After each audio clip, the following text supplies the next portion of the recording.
Hey, tonight we're going to travel back to one of the most difficult and defining times in American history. We'll step into the worn-out boots of a Civil War soldier and experience what daily life was really like for the men who fought in the bloodiest conflict ever to take place on American soil.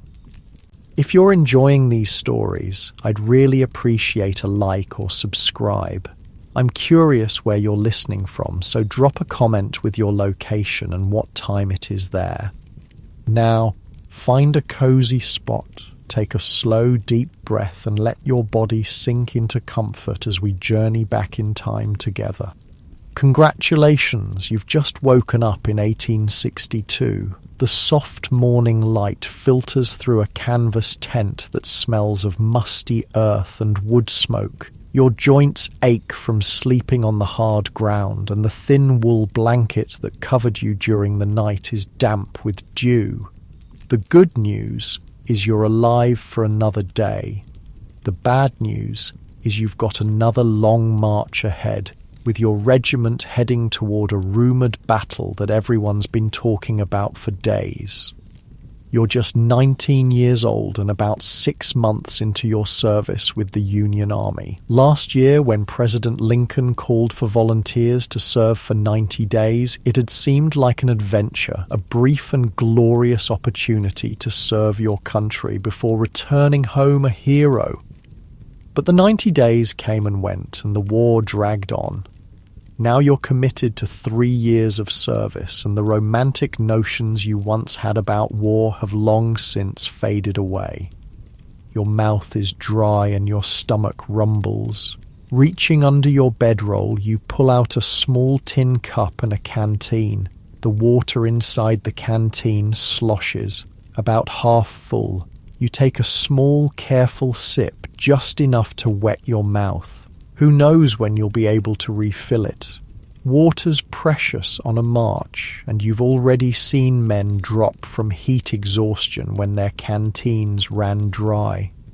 Outside your tent, the camp is coming alive. The heavy smell of smoke and coffee fills the air, making your empty stomach growl even louder. You can hear your tent mate, Samuel, stirring beside you. He's older, maybe 24, and from a farm in Pennsylvania. His breathing has a slight wheeze to it. He's been fighting a cough for weeks, but like everyone else, he keeps marching. What choice does he have? "Mornin'," Samuel mumbles, his voice rough with sleep. "Think they'll feed us proper today?" You both know the answer. Proper food is a distant memory from home. The army rations, when they arrive on time, consist mainly of hardtack, a flour and water biscuits so tough it could break your teeth if you don't soak it first. Sometimes there's salt pork that's more salt than pork, and coffee if you're lucky. The coffee is the real treasure. Many soldiers would trade their tobacco or even part of their food ration for a cup of the bitter brew. You slip your feet into your boots, wincing at the dampness inside. Your socks never seem to dry completely, and you can feel the beginnings of a blister forming on your right heel. But complaining won't help. Everyone's in the same condition, or worse. At least you still have boots. You've seen men marching with rags wrapped around their feet after their shoes fell apart. "Just be glad we ain't the Rebs," Samuel says, as if reading your thoughts. "Heard they're living on cornbread and anything they can steal." Outside, a bugle sounds, signalling the official start of the day. You and Samuel quickly roll up your blankets and dismantle the small tent. Everything you own must fit in your knapsack or be carried on your person. The efficiency of your morning routine comes from months of practice. A far cry from your first weeks as a soldier when every task seemed overwhelming. The weight of your equipment is something you've grown accustomed to, though your shoulders still ache by day's end. Your Springfield rifle musket alone weighs nearly 10 pounds. Add to that your cartridge box with 40 rounds of ammunition, a bayonet, canteen, haversack for food, a blanket, personal items, and sometimes a portion of the shared equipment like cooking tools or the tent, and you're carrying close to 40 pounds. You join the line of men gathering around the company cook fires. The company cooks, soldiers selected for the duty, are doling out coffee in tin cups and hardtack from barrels. You take your ration gratefully, dunking the rock-hard biscuit into the black coffee to soften it. The first bite reveals tiny black specks moving in the soaked hardtack, weevils. You've learned to ignore them. Protein is protein, as the veterans joke, and picking them out is a waste of precious eating time. Mail came in last night, says a freckle-faced private named Jenkins. Wilson's got letters. This news sends a ripple of excitement through the men. Letters from home are more valuable than gold out here. They're the thin threads connecting you to the world you left behind. To people who still remember you as more than just another blue uniform in an endless line of marching men. You finish your coffee quickly, hand back the tin cup, and join the small crowd gathering around Wilson, the company clerk who handles the mail. He's calling out names, and each time a letter is claimed, you see a momentary flash of joy on a dirt-streaked face. You wait, hoping, but your name isn't called. It's been 3 weeks since you've heard from home. You tell yourself the letter is just delayed, not lost. The mail system is unreliable at best. Samuel gets a letter from his wife, judging by how he carefully tucks it inside his jacket without opening it. He'll save it for tonight to read privately by firelight. Some things are too precious to share, even among men who sleep side by side and face death together. Form up! Form up!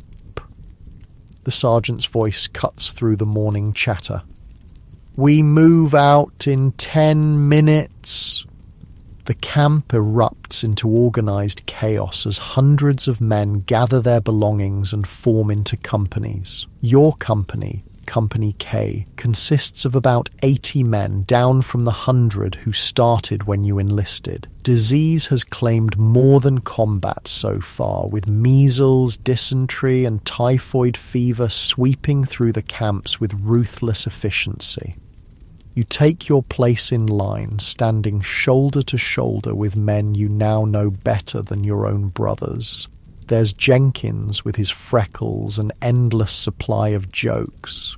Thompson, the former schoolteacher who carries a small copy of Shakespeare's sonnets. Monroe, who barely speaks but can play any tune on his harmonica. And of course, Samuel, your tent mate, who joined up, leaving a wife and 2 small children behind. The drum begins its steady beat, and the long column of soldiers starts to move. Left foot, right foot, the rhythm of the march becomes the rhythm of your existence. You've learned to empty your mind during these endless marches, to find a place inside yourself where time stretches and contracts, where you can be both present in your aching body and somehow separate from it. The late summer sun rises higher, beating down on your blue wool uniform. Sweat trickles down your back and your wool shirt sticks to your skin. The inside of your thighs chafe painfully where the rough fabric of your trousers rubs with each step. These are the miseries no one told you about when you enlisted. Not the grand heroics of battle, but the constant grinding discomfort of a soldier's daily existence. Water discipline. the sergeant calls out as you pass a small creek. No stopping yet, though every man in the column eyes the sparkling water with longing. The officers don't want to break the marching rhythm for individual water stops. When you do stop, it will be organized with designated men filling canteens for their comrades to prevent the chaos that could occur if hundreds of thirsty soldiers rushed a water source at once. The road stretches ahead, dusty and seemingly endless. The men at the front of the column kick up dirt that settles on those behind, coating everyone and everything in a fine, gritty layer. Your mouth tastes of dust and your eyes sting. Still, you march on, left foot, right foot. By midday, the column halts for a brief rest. You sink to the ground at the side of the road, grateful for the chance to take the weight off your blistered feet. Samuel sits beside you, finally opening his letter. His face, weathered beyond his years, softens as he reads his wife's words. For a moment, he's not a soldier, but a husband, a father, a man with a life beyond this endless march. She says the corn's coming in good this year, he tells you, a smile breaking through the dust on his face. And little Mary took her first steps. The pride in his voice is palpable, but there's sadness too. A first step is something you can't get back, a moment forever lost to him. You nod, trying to share in his joy while fighting back your own homesickness. The farm in Ohio seems a lifetime away now, though it's been less than a year. You wonder how the apple trees are doing, if your mother still sets a place for you at dinner, if the girl from the neighbouring farm ever reads the awkward letter you sent before marching off to war. The rest is short, 20 minutes at most, before the drums beat again and the sergeants call for formation. You help Samuel to his feet, noticing how his cough has worsened since morning. He waves off your concern. Just dust, he insists, though you both know it's more than that. The army doctors have little to offer for such ailments, perhaps a dose of blue mass pills that contain mercury and often make the patient worse, or a shot of whiskey to ease the discomfort temporarily. Many men prefer to suffer in silence rather than risk the cures. The afternoon march is harder than the morning. The novelty of movement has worn off, replaced by the grinding reality of sore muscles and blistered feet. The weight of your pack seems to increase with each mile. Your rifle, once a point of pride, has become just another burden. You march through small towns where civilians watch from windows and porches. Some wave or offer water, others turn away. This is Union territory, but sympathies are divided. You've seen the sidelong glances, heard the muttered comments. Not everyone believes in the cause you're fighting for, and sometimes that's harder to bear than the physical hardships. By late afternoon, rumours filter back through the column. You're stopping early today. The area ahead has good water and defensible ground. The officers anticipate reaching the battlefield within 2 days and want the men rested. This news brings both relief and apprehension. Rest is desperately needed, but it also means you're drawing closer to combat. When the order finally comes to make camp, there's an audible sigh of relief from the men. The regiment flows off the road into adjacent fields, companies directed to their designated areas by mounted officers. The routine is well established now. First, secure the area and set up defensive positions if needed. Then establish cook fires, pitch tents, and only then can men see to their personal comfort. You and Samuel work together to set up your small shelter tent, really just 2 pieces of canvas buttoned together and stretched over a horizontal pole open at both ends. It's barely large enough for 2 men to sleep under and offers minimal protection from rain, but it's better than sleeping in the open. The camp comes alive around you. Fires are built and soon the smell of cooking fills the air. Today there's a surprise. Fresh beef has arrived with the supply wagons. It's a welcome change from salt pork and hardtack. Men line up with their tin plates, faces expectant.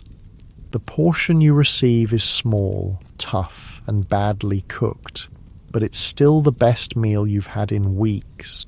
As evening falls, the mood in the camp shifts. Men gather in small groups, talking quietly, writing letters by firelight or engaging in impromptu entertainment. Thompson recites Shakespeare to an appreciative audience. Monroe plays his harmonica, the mournful notes of Home, Sweet Home, bringing unexpected tears to your eyes. Some men play cards or dice, gambling for trivial stakes, a button, an extra coffee ration, the promise of a future favor. You sit by a small fire with Samuel and Jenkins, listening to the sounds of the camp settling for the night. In the distance, pickets, sentries watch for any sign of enemy movement, though you're still considered to be in friendly territory. The war feels both imminent and somehow distant in these quiet moments. My pa fought the British in 1812, Jenkins says, poking at the fire with a stick. Said the waiting was always worse than the fighting. Said once the shooting started, you didn't have time to be scared. Samuel nods thoughtfully. My granddaddy told stories about the revolution. Said men would soil themselves before battle, but stand firm once it began. He pauses, coughing deeply before continuing. Guess some things don't change. You've experienced this already, the cramping guts and dry mouth as you waited for your first battle to begin, then the strange, detached calm that came once you were in the thick of it. Not bravery exactly, but a narrowing of focus to the immediate tasks. Load, aim, fire. Load, aim, fire. As if your body continued on its own while your mind retreated to some safer place. They say this one's going to be big, Jenkins says quietly. Whole rebel army's supposed to be up ahead. No one responds. What is there to say? You'll march where ordered, fight when commanded, and hope to survive. Individual choice feels like a distant concept from another life. As darkness deepens, the camp grows quieter. The day's exhaustion catches up with everyone, and men retreat to their tents or simply wrap themselves in blankets beside dying fires. You and Samuel crawl into your small tent, arranging yourselves in the familiar pattern. Heads at opposite ends, to give each other slightly more room. You use your knapsack as a pillow, the hard edges digging into your cheek. Above you, through the open end of the tent, stars are visible in the clear night sky. The same stars shine over Ohio, over your family's farm. The thought brings both comfort and a sharp pang of longing. Samuel's breathing has the rattle of developing pneumonia. You've heard it before in other men, know what it likely means if left untreated. But what can you do? The regimental surgeon has hundreds of men to care for, and a cough isn't priority, not with a battle looming. If anything happens to me, Samuel says suddenly, his voice barely above a whisper, would you make sure my wife gets my things, and my pay if they ever give it to us? The question hangs in the darkness. It's not the first time you've had this conversation. Most men in the company have made similar pacts, a brotherhood of grim insurance policies against the uncertainty of war. Course I will, you answer, but nothing's going to happen. We'll see this through, get back home. Samuel doesn't respond, but his hand briefly clasps your ankle in silent thanks. It's as much physical affection as men usually show one another, but in the context of your shared hardships, it speaks volumes. Sleep comes in fits and starts. The ground is hard beneath your thin blankets and the night air grows chilly. Around you, the camp never fully quiets. Men cough, mutter in their sleep, or rise to answer nature's call. Somewhere nearby, a soldier cries out from a nightmare before being gently hushed by his comrades. No one mocks these nocturnal terrors. You've all had them. You drift between wakefulness and uneasy dreams. In one moment, you're back home helping with the harvest. In the next, you're in the midst of battle, unable to reload your rifle as the enemy advances. The boundary between dream and memory blurs. Was it last month, or in a dream, that you saw a man's face disappear in a spray of red mist? Did you really see a soldier crying over the body of his brother after Shiloh, or have you just heard the story so many times it feels like your own memory? You wake fully before dawn, your body now trained to the military schedule. Samuel is already awake, sitting at the tent opening, shoulders hunched as he tries to suppress his cough. He offers a weak smile when he notices you watching. "Another day," he says simply. "Another day of marching. Another day closer to battle. Another day of being a small, anonymous part of this vast and terrible machinery of war, but also another day alive with the fragile hope of someday returning home." You nod and begin the process of preparing for the day ahead. There's a strange comfort in the routine, the familiar weight of your equipment, the predictable tasks, the camaraderie of shared hardship. This is your life now, for better or worse. You are a Union soldier in the summer of 1862. One blue uniform among thousands, marching toward a destiny you can neither predict nor control. As the first hint of dawn lightens the eastern sky, the bugles sound. Another day begins. You feel the deep ache in your shoulders as you hoist your pack, the familiar weight of your rifle in your hands. Around you, the regiment stirs to life, a massive organism of which you are but a single cell. Left foot, right foot. The march continues, and you with it, step by step into history. The air is thick with early morning mist as you join the company formation, the fog swirling around your ankles like ghostly hands. You find your place in line, nodding to Jenkins on your left and Thompson on your right. Samuel stands behind you, his breathing audible even amid the shuffle of hundreds of men taking position. Forward march. The command ripples down the line and the great human centipede lurches into motion. Today's march will be longer, the officers have warned, 15 miles at least, to position the regiment closer to where intelligence suggests the Confederate forces are gathering. The first hour passes in relative quiet, each man lost in his own thoughts, conserving energy for the long day ahead. The mist burns away as the sun climbs, revealing a landscape of rolling farmland interspersed with patches of forest. It's beautiful country, fertile and green. Hard to believe men will soon be killing each other across these peaceful fields. You feel a tap on your shoulder and turn slightly to see Samuel extending a small piece of hardtack. You shake your head. He needs it more than you, but he insists. You accept the offering, understanding it for what it is, not just food, but a token of brotherhood. Out here, such small kindnesses can mean the difference between despair and endurance. The column passes a small farmhouse where a woman and 3 children stand watching. The youngest, a girl no more than 4, waves shyly. You wave back, a lump forming in your throat. She reminds you of your little sister, though your sister would be older now. Time passes differently when you're away at war, as if your home exists in another world where clocks run at a different speed.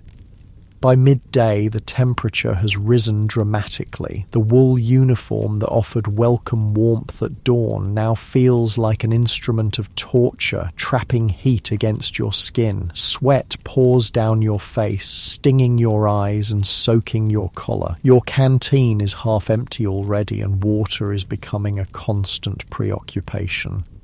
During a brief rest halt, rumors sweep through the ranks. Scouts have reported Confederate cavalry just 5 miles ahead. The enemy main force is entrenched near a river crossing you'll reach by tomorrow. Artillery fire has been heard in the distance. Each rumor contradicts the last, and veterans know to treat them all with skepticism. The first casualty of war is truth, Thompson quotes quietly, though you're not sure if it's Shakespeare or his own observation. The afternoon brings new hardships. The road narrows and turns muddy where it passes through a swampy area. Each step becomes a struggle as your boots sink ankle-deep in the muck. Men curse as they stumble or lose shoes to the hungry mud. The column stretches out, losing its cohesion as stronger men outpace those who struggle. Keep it tight. Close it up. The sergeants move up and down the line, cajoling, threatening, occasionally helping the weakest men. Unity is survival, a lesson drilled into every soldier from his first day of training. By late afternoon, exhaustion has become your primary reality. Your world has narrowed to the few feet of muddy road before you and the endless command to place one foot in front of the other. Your shoulders scream from the weight of your pack. The rifle that once felt like a natural extension of your arm now seems made of solid lead. And yet, you march on, because everyone else is marching. Because there is nowhere else to go, because to fall behind is to be left behind, and men left behind sometimes don't catch up at all. They're found days later, robbed and killed by bushwhackers, or simply vanished into the hungry landscape of war. Samuel's cough has worsened with the day's exertion. Each hacking spasm doubles him over, yet somehow he keeps pace. You've offered to carry some of his gear, but pride won't let him accept. Instead, you silently position yourself to catch him if he falls, a contingency neither of you acknowledges aloud. Just as the sun begins to set, casting long shadows across the road, the column comes to an unexpected halt. Word passes back. The scouts have located a Confederate patrol less than a mile ahead. The regiment is deploying into defensive positions for the night, preparing for possible contact by morning. There's a new urgency in the officers' commands as companies are directed off the road into adjacent fields and woodlots. Your company is assigned to picket duty at the edge of a small forest, watching the approach from the north. It means no proper camp tonight. No fires, and heightened vigilance until dawn. You and Samuel find a position behind a fallen log that offers some concealment and protection. Neither of you speaks of the possibility of combat tomorrow. Instead, you share the last of your hardtack and a precious sip of water, then check your weapons with practiced hands. Your Springfield rifle is loaded with a Minié ball, a deadly conical bullet that expands on impact, creating devastating wounds. You touch the percussion cap that will ignite the powder when you pull the trigger, ensuring it's properly seated. Night falls completely, bringing a profound darkness broken only by the faint light of stars. No moon tonight, good for concealment, bad for seeing approaching enemies. The forest around you comes alive with nocturnal sounds, the rustle of small animals, the call of a distant owl, the whisper of wind through leaves. Every sound makes you tense, your senses heightened by the knowledge that danger may be near. Time stretches in the darkness. You're assigned the first watch while Samuel tries to rest, though his coughing makes real sleep impossible. You strain your eyes into the blackness beyond your position, seeing shapes move that aren't really there. The mind plays tricks in such situations, conjuring enemies from shadows. "Do you ever wonder what they're thinking?" Samuel whispers during a quiet moment. "The Rebs, I mean. Do you think they're sitting in the dark just like us, missing home and wondering why they're here?" The question catches you off guard. You've been trained to see the enemy as just that, an enemy, not men with hopes and fears like your own. But in the intimate darkness, such thoughts seem less traitorous. I expect so, you answer slowly. Most of them are just farm boys like us, got caught up in something bigger than themselves. Samuel is quiet for a long moment. My wife's cousin joined the Confederate Army. Good man, used to come for Christmas dinner every year. His voice holds wonder at the strange twists of fate that might soon have him aiming his rifle at someone he once shared a table with. The night deepens. You trade places with Samuel, leaning your back against the log and trying to find a position that allows for some rest without fully surrendering to sleep. Your rifle rests across your lap, a constant companion. Despite your best efforts, exhaustion eventually pulls you into a shallow sleep filled with fragmented dreams. You're back on your family's farm, the wheat fields golden in summer sun. Then suddenly the wheat is on fire, and the sound of the flames becomes the sound of gunfire. You're running, but your legs won't move properly. Someone is calling your name. Wake up! Samuel's urgent whisper brings you instantly alert. Listen. You strain your ears and hear it, the faint but unmistakable sound of horses moving slowly through the forest to your left. Not your own cavalry, they'd be coming from behind your position. These must be Confederate scouts probing the Union line. Samuel has already quietly shifted into a firing position, his rifle aimed toward the sounds. You follow suit, heart pounding so loudly you fear it might give away your position. The horses sound closer now, though still invisible in the darkness. You estimate there are 3 or 4 riders moving cautiously. A twig snaps, startlingly loud in the night silence. The horses stop. You hold your breath, finger resting lightly on your trigger. One squeeze and you'd announce your position to every Confederate within earshot. Better to let them pass if possible. Report their movement once they're gone. Minutes pass in frozen silence.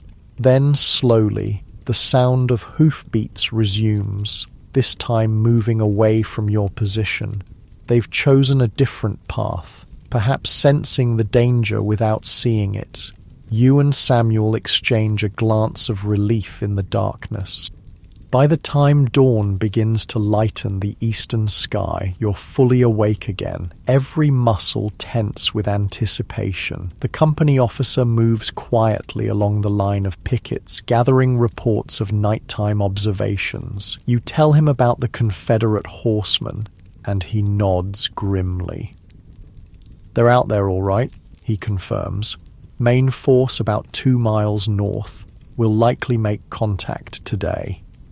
The regiment forms up as the sun rises, not in marching column this time, but in battle formation. Companies arrange themselves by the book, creating a blue line 2 ranks deep that stretches across the open field. Officers on horseback position themselves behind the line, while skirmishers, men selected for their marksmanship and initiative, deploy ahead to make first contact and screen the regiment's advance. Your company forms part of the main line, positioned near the center right of the regiment. You stand shoulder to shoulder with your comrades, close enough to feel Samuel trembling slightly beside you, though whether from illness or nerves you can't tell. Probably both. The order comes to advance. The blue line begins to move forward across the field, maintaining its formation with impressive discipline considering the uneven ground. Each step brings you closer to whatever waits beyond the far tree line.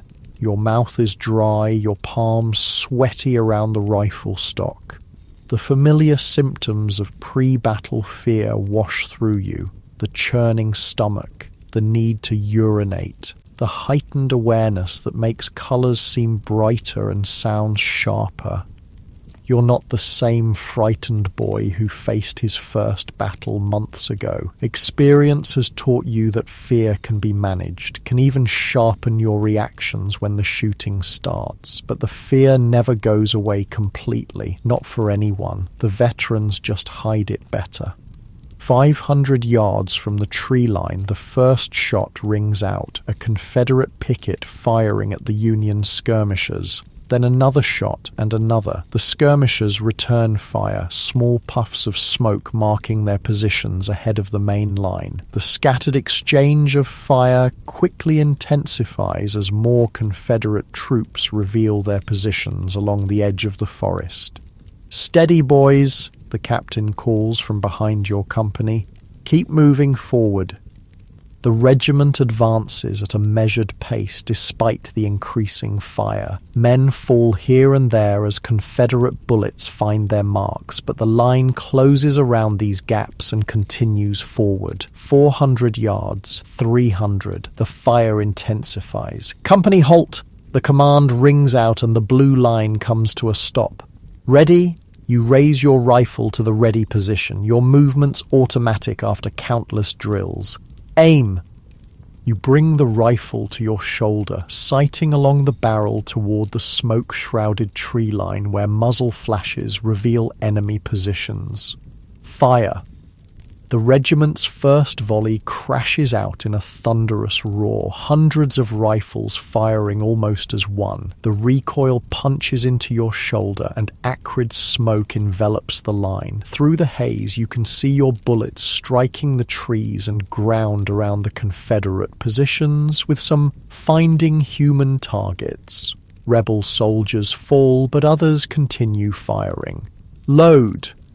Your hands move through the familiar motions. Tear open a paper cartridge with your teeth, pour powder down the barrel, ram the Minié ball home, place a percussion cap on the nipple. The process takes about 30 seconds for an experienced soldier, time during which you're vulnerable to enemy fire. "Ready! Aim! Fire!" Another volley, another cloud of smoke. The air is now thick with it, obscuring your view of the battlefield. The noise is deafening, not just the crash of hundreds of rifles, but the whine of bullets passing nearby, the shouts of officers, the screams of the wounded. All around you, men are loading and firing in a deadly rhythm. To your right, Jenkins falls suddenly, a red stain spreading across his blue jacket. There's no time to help him. The line has already closed to fill his place, and the next command to fire is coming. This is the terrible arithmetic of battle. One man falls, the line contracts, the firing continues. Samuel still stands beside you, his face pale but determined as he reloads his rifle. He meets your eyes briefly during a pause in the firing, and something unspoken passes between you, an acknowledgement that you're both still alive, at least for now. The battle unfolds in a series of smoky tableaus, moments of intense clarity punctuating the chaos, the Confederate line attempting a flanking movement to your left, only to be met by a Union cavalry charge, a rebel officer on a white horse raising his sword to rally his men before disappearing in a hail of bullets. The regimental flag falling as its bearer is hit, then instantly raised again by another soldier. Time loses all meaning in the midst of combat. It might be minutes or hours that you've been standing in this field, loading and firing your rifle until the barrel becomes too hot to touch. Your world has narrowed to the most basic elements of survival, the mechanical actions of reloading, the strain to see targets through the smoke, the constant awareness of the men to either side. A new sound cuts through the din of battle, the distinctive boom of artillery. Confederate cannon have opened fire from a position to the north, sending shells screaming toward the Union line. The first rounds fall short, throwing up geysers of dirt and stone. But the rebel gunners are finding their range, each shell landing closer to your position. Down, someone shouts as a shell lands 20 yards ahead of your company. You drop instinctively, feeling the concussion of the explosion as dirt and fragments rain down. When you rise, there's a gap in the line where 3 men had been standing seconds before. The artillery changes the complexion of the battle. The Union line begins to waver under the combined pressure of Confederate infantry fire and the devastating artillery barrage. Men look to their officers, seeking guidance or reassurance, but the smoke makes it difficult to see more than a few yards in any direction. Fall back! The order finally comes, passed along the line by officers and sergeants. Fall back to the tree line, orderly withdrawal. Retreat is perhaps the most dangerous moment in battle. To turn your back on the enemy, to break the cohesion of the line. These actions invite disaster if not executed with discipline. Your company begins to withdraw, walking backward while continuing to fire, providing cover for each other. You help Samuel, who stumbles as a shell explodes nearby, nearly knocking him off his feet. His face is grey with exhaustion and illness, but he keeps moving, keeps fighting. Together you make it to the relative shelter of the forest edge, where the regiment begins to reform its line among the trees. The battle continues until dusk, a stalemate of attack and counterattack across the contested field. By nightfall, both sides withdraw to lick their wounds and prepare for the next day's fighting. The cost has been high. Your company alone has lost 12 men killed or wounded, including Jenkins and Thompson. In the makeshift field hospital behind the Union line, surgeons work by lamplight, their aprons dark with blood as they treat the wounded. The sound of sawing reaches your ears, amputations being performed on men with shattered limbs. The lucky ones get chloroform or ether before the blade touches them. Some get only a shot of whiskey and a leather strap to bite down on. You and Samuel sit silently at the edge of the camp, too exhausted to speak, too wired from combat to sleep. Tomorrow will bring more of the same, another test of courage, skill, and simple luck. For now, you clean your rifle, check your remaining ammunition, and watch the stars emerge above the battlefield. The same stars that shine over Ohio and Pennsylvania, over the homes you both dream of seeing again. This is the reality of a Civil War soldier's life. Long periods of boredom and hardship punctuated by moments of absolute terror. Not the glorious adventure promised by recruitment posters, but a grinding test of endurance where survival itself is victory. And you're one of the lucky ones. You're still alive, still able to fight, still holding on to the hope of someday returning home. As you finally stretch out on the hard ground, rifle at your side, you wonder what tomorrow will bring. More marching, more fighting. You've learned not to look too far ahead. In war, the future extends only as far as the next sunrise. For now, it's enough to have survived another day in the life of a Civil War soldier. You wake with a start, momentarily disoriented. The ground beneath you is damp and a fine mist hangs in the early morning air. Around you, men are stirring, their movements slow and stiff after sleeping on the cold earth. Yesterday's battle feels both impossibly distant and terrifyingly immediate, like a nightmare you can't quite shake off. Samuel lies beside you, his breathing shallow and rapid. His cough has worsened overnight, and a sheen of sweat covers his forehead despite the morning chill. You place a hand on his shoulder, feeling the heat radiating through his damp uniform. "I'm fine," he mutters before you can speak, pushing himself up to a sitting position with visible effort. "Just need to get moving." You both know he's not fine. The combination of pneumonia and exhaustion from yesterday's battle has pushed him to his limits. But what choice does he have? The regiment is preparing to move out, and any man who can't keep up will be left behind at a field hospital. places, soldiers have learned to fear almost as much as the battlefield itself. The regimental surgeon, Dr. Morris, moves through the camp checking on the wounded who weren't evacuated yesterday. He's a grim-faced man in his 40s with bloodstains permanently embedded in the creases of his hands. When he reaches Samuel, he listens to his chest with a stethoscope, his expression revealing nothing. Pneumonia, he confirms, though you all knew this already. Should be in hospital. Samuel shakes his head firmly. I can march, Doc. Just give me something for the cough. The doctor sighs. He's had this conversation countless times before. From his bag, he produces a small bottle of dark liquid. Laudanum, he explains, handing it to Samuel. Take a few drops when the cough gets bad. Not too much. It's addictive stuff. He moves on to the next patient without further discussion, aware that dozens more need his attention before the regiment moves out. Laudanum, a tincture of opium mixed with alcohol. You've seen men become dependent on it, their eyes glazed and movements sluggish, but still they beg the doctors for more. It's effective, though, one of the few truly effective medications available to Civil War doctors. The camp bustles with pre-march activity. Men roll their blankets, pack knapsacks, and form into companies. The wounded from yesterday's battle have been moved to a field hospital set up in a nearby church. Those who can't be moved are placed in farm wagons to travel with the regiment until they reach a more permanent medical facility.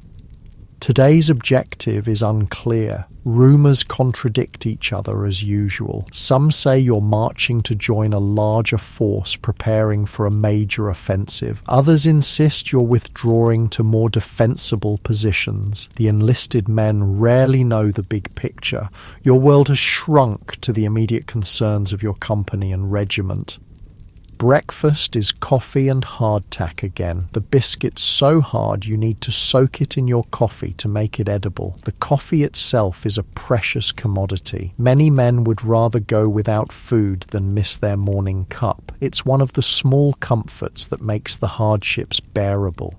As you eat, you take stock of your company. The losses from yesterday are evident in the gaps in the ranks. Jenkins is gone, likely dead, though you never saw what happened to him after he fell. Thompson is in the field hospital with a bullet wound to his shoulder. He might survive if infection doesn't set in. Monroe sits nearby, quietly playing his harmonica, the mournful tune at odds with the bustling camp around him. Mail call before we move out, announces Wilson, the company clerk. A cheer goes up from the men. Mail is the closest thing to home any of you have out here. This time your name is called. The letter is from your mother, dated 3 weeks ago. You tuck it inside your jacket to read later, saving it like a precious gift to be unwrapped at the right moment. Samuel gets nothing this time, but he doesn't seem to notice, his attention focused on simply remaining upright. The regiment forms up, companies falling into their assigned places in the column. Your captain, a young West Point graduate named Harrington, walks the line inspecting his men. He pauses briefly before Samuel, noting his flushed face and laboured breathing. "Private Matthews, are you fit to march?" he asks, his voice neutral. Samuel straightens as much as he can. "Yes, sir." The captain holds his gaze for a moment longer, then nods once. "Stay toward the rear of the company. If you fall behind, report to the surgeon's wagon. It's as much accommodation as can be expected in these circumstances." The drums begin their familiar beat, and the column lurches into motion. Today's march is slower, more deliberate than yesterday's. The battle has changed the regiment's mood. Gone is the nervous anticipation, replaced by a somber awareness of what likely awaits at the day's end. The landscape you pass through bears the scars of war. Fences have been torn down to provide firewood for countless campfires. Fields that should be heavy with crops lie untended, their owners fled or pressed into military service. Occasionally you pass farmhouses where hollow-eyed women and children watch silently as the blue column snakes past their property. In one dooryard, a young woman stands with a bucket of water and a dipper, offering drinks to passing soldiers. Such acts of kindness from civilians are rare treasures. When your company reaches her, you accept a dipper of cool water with heartfelt thanks. She nods silently, her face showing the strain of living in this war-torn region. How many columns of soldiers, blue and grey, have passed her home? How many times has she watched young men march away, knowing many won't return? By midday, the temperature rises uncomfortably. Sweat soaks through your wool uniform and your feet slide painfully in your damp boots. The column halts briefly near a small stream, allowing men to refill canteens under the watchful eyes of sergeants who ensure no one lingers too long in the cool water. Samuel sits heavily on a fallen log, his face alarmingly pale except for 2 bright spots of colour high on his cheeks.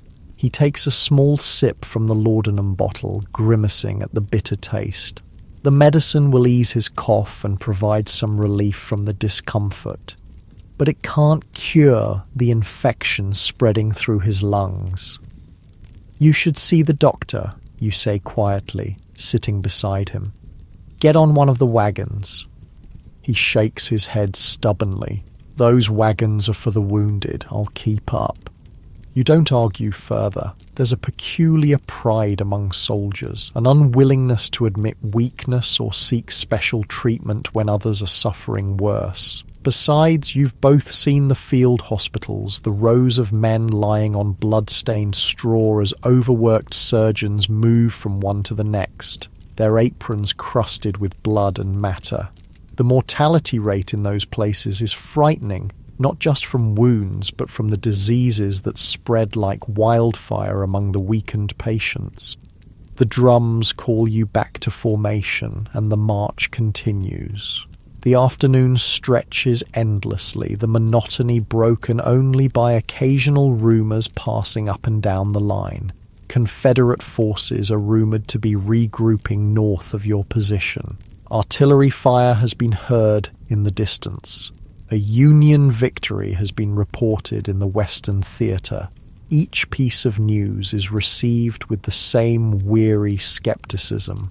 You'll believe it when you see it.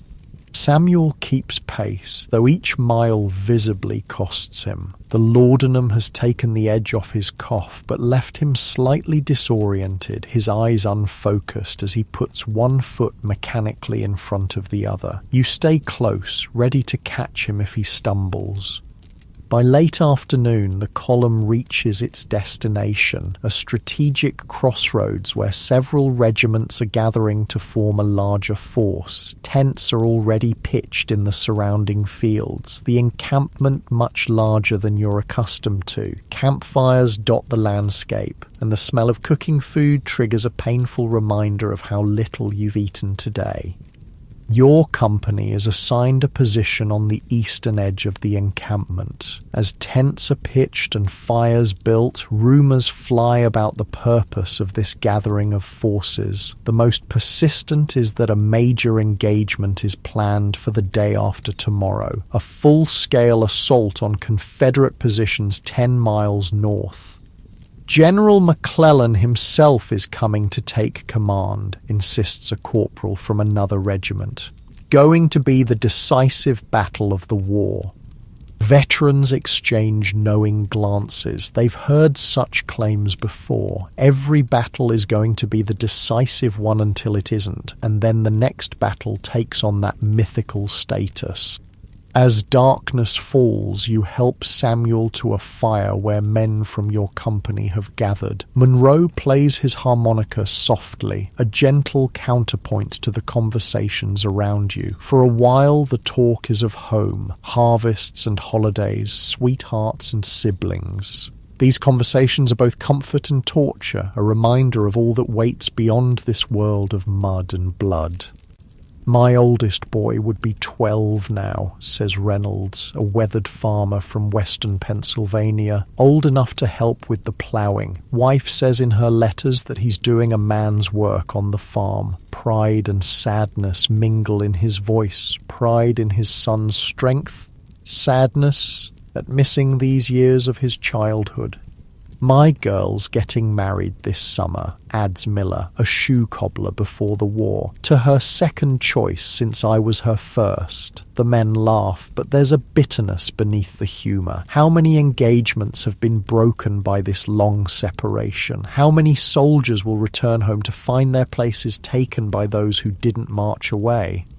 Samuel sits quietly, occasionally sipping from his canteen, the laudanum having dulled both his physical pain and his connection to the conversation around him. You notice how the other men glance at him with concern but say nothing. This too is part of the brotherhood of soldiers, the shared understanding of when to offer help and when to preserve a man's dignity through silence. As the evening deepens, you finally find a moment to read your mother's letter. The paper is thin, the handwriting familiar and comforting. She writes of home, the apple trees blooming, the new calf born to the old cow, the church social where everyone asked after you. Between the lines of cheerful domestic news, you can read her worry, her desperate hope for your safe return. She mentions that the girl from the neighbouring farm, Emma, has been asking about you. This detail makes your heart beat a little faster. Before leaving, you'd barely had the courage to speak to Emma beyond polite greetings at church. The thought that she might think of you now, might even wait for your return, offers a fragile hope for a future beyond this war. The letter ends with a pressed flower, a violet from the patch beside the farmhouse door. The delicate purple blossom seems impossibly out of place here among the dirt and sweat of the military camp. You carefully place it back in the envelope, a talisman of home to carry with you.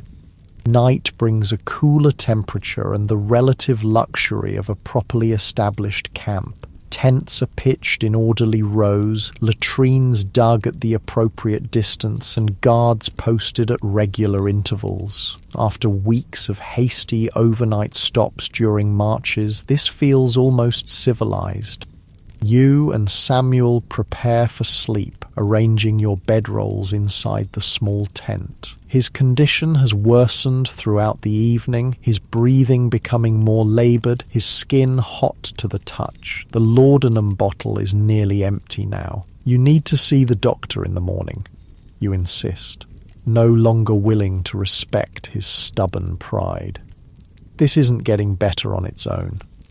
He nods weakly, perhaps too exhausted to argue further. If I'm not better by morning, he concedes, then falls into a restless sleep, punctuated by coughing fits that rack his entire body. You lie awake longer, listening to the sounds of the camp settling for the night. Someone in a nearby tent snores loudly. Sentries call to each other as they change watch. From a distant part of the encampment comes the sound of men singing "Home, Sweet Home," the melody carrying clearly in the night air. You find yourself humming along, the familiar tune bringing a lump to your throat. Sleep comes eventually, though it's light and broken. Your dreams are a confused mixture of home and war. You're ploughing the north field on your family's farm, but the furrows fill with blood behind you. You're sitting in church beside Emma, but the hymns become screams of wounded men. You're watching Samuel cough blood into a handkerchief that transforms into a Confederate flag. You wake before dawn to find Samuel's condition dramatically worsened. His breathing is shallow and rapid, his face flushed with fever, his nightshirt soaked with sweat. When you touch his shoulder, his eyes open, but they're glazed and unfocused. "Sarah?" he mumbles, clearly delirious. "Is that you?" Sarah, his wife's name. Your stomach clenches with fear. "This is bad, very bad." "It's me," you say gently. "I'm going to get the doctor."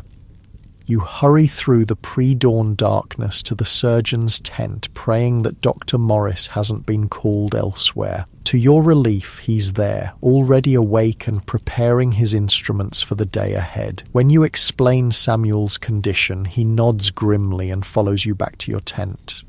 The examination is brief but thorough. Dr. Morris listens to Samuel's chest, feels his pulse, and checks his temperature. His expression tells you everything before he speaks. "Pneumonia, advanced stage," he confirms. He needs to be evacuated to a general hospital immediately. Within the hour, Samuel is loaded onto an ambulance wagon along with several other seriously ill soldiers. The two-wheeled vehicle is designed to transport wounded men as gently as possible over rough terrain, but it still looks painfully inadequate for the journey ahead. "I'll write to Sarah," you promise as they prepare to depart. "Let her know where you're being sent." Samuel nods weakly, momentarily lucid. "My things," he manages. "If I don't—" "You will," you interrupt firmly. "You'll be back with the company before you know it."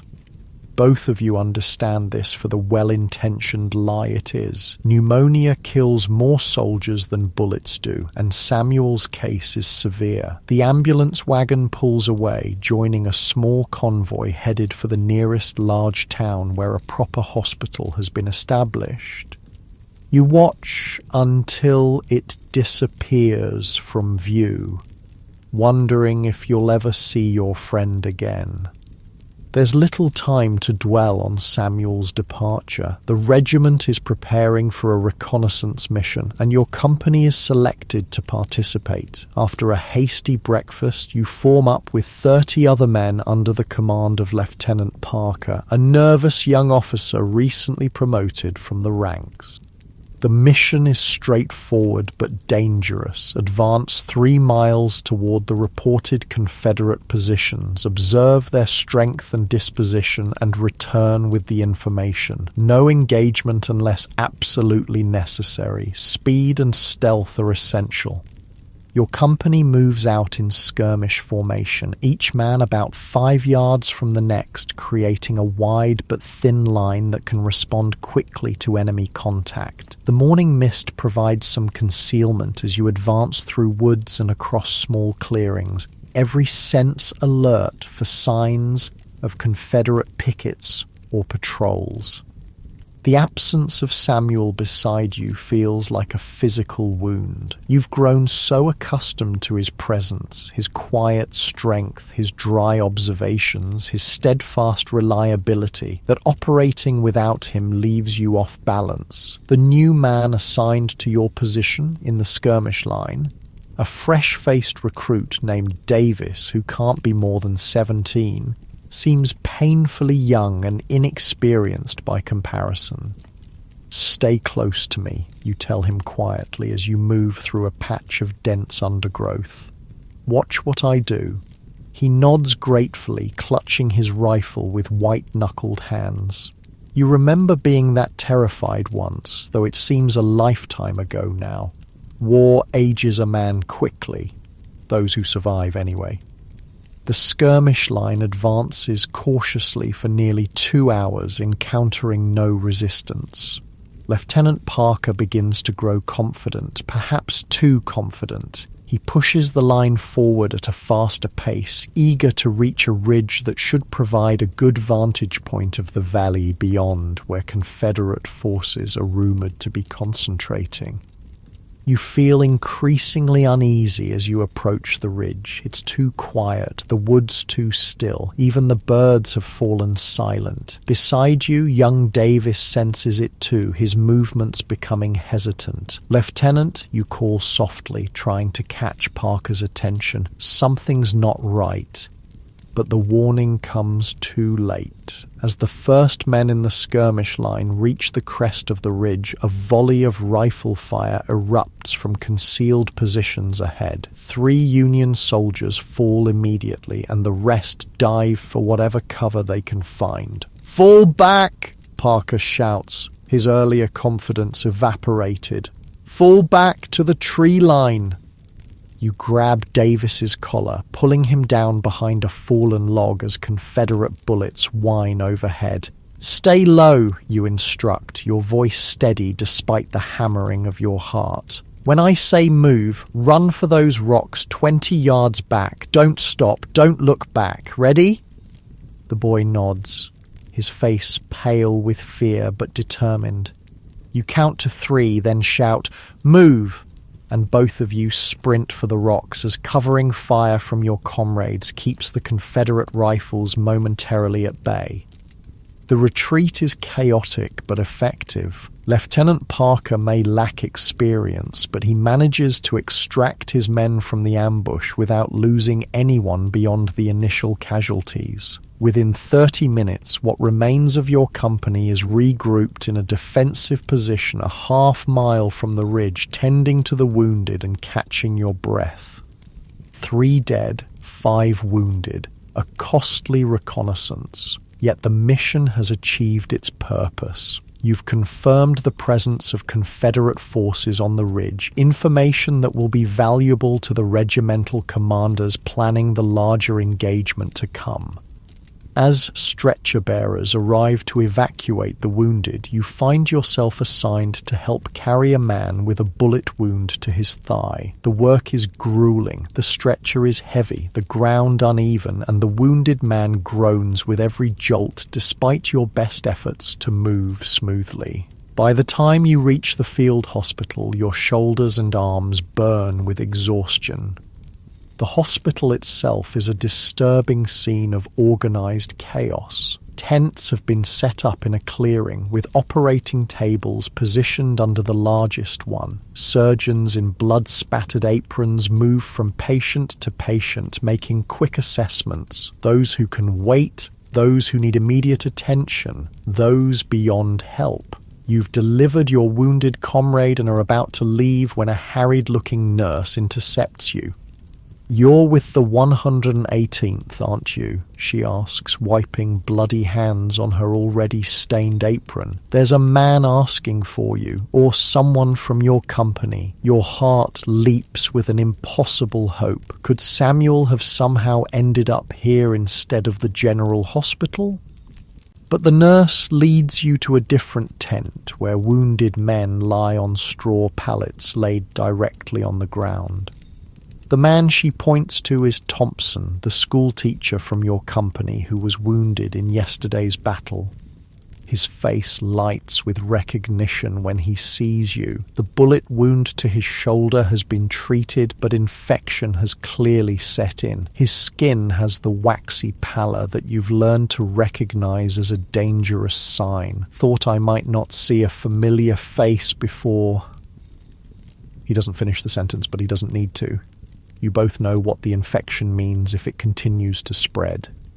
You sit beside him, offering your canteen. "You'll be back with the company by harvest time," you say, repeating the same well-intentioned lie you told Samuel earlier.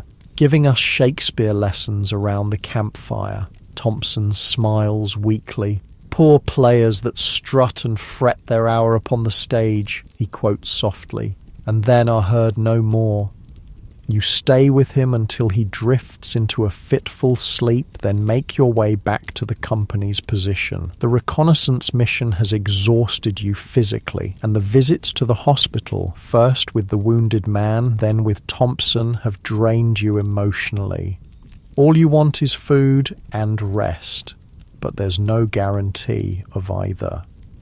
The remainder of the day passes in a blur of activity. The regiment prepares for tomorrow's planned assault, cleaning weapons, distributing ammunition, and receiving detailed instructions from officers who study maps and reports with grave expressions. The information from your morning reconnaissance has apparently confirmed the commander's plans. The attack will proceed as scheduled.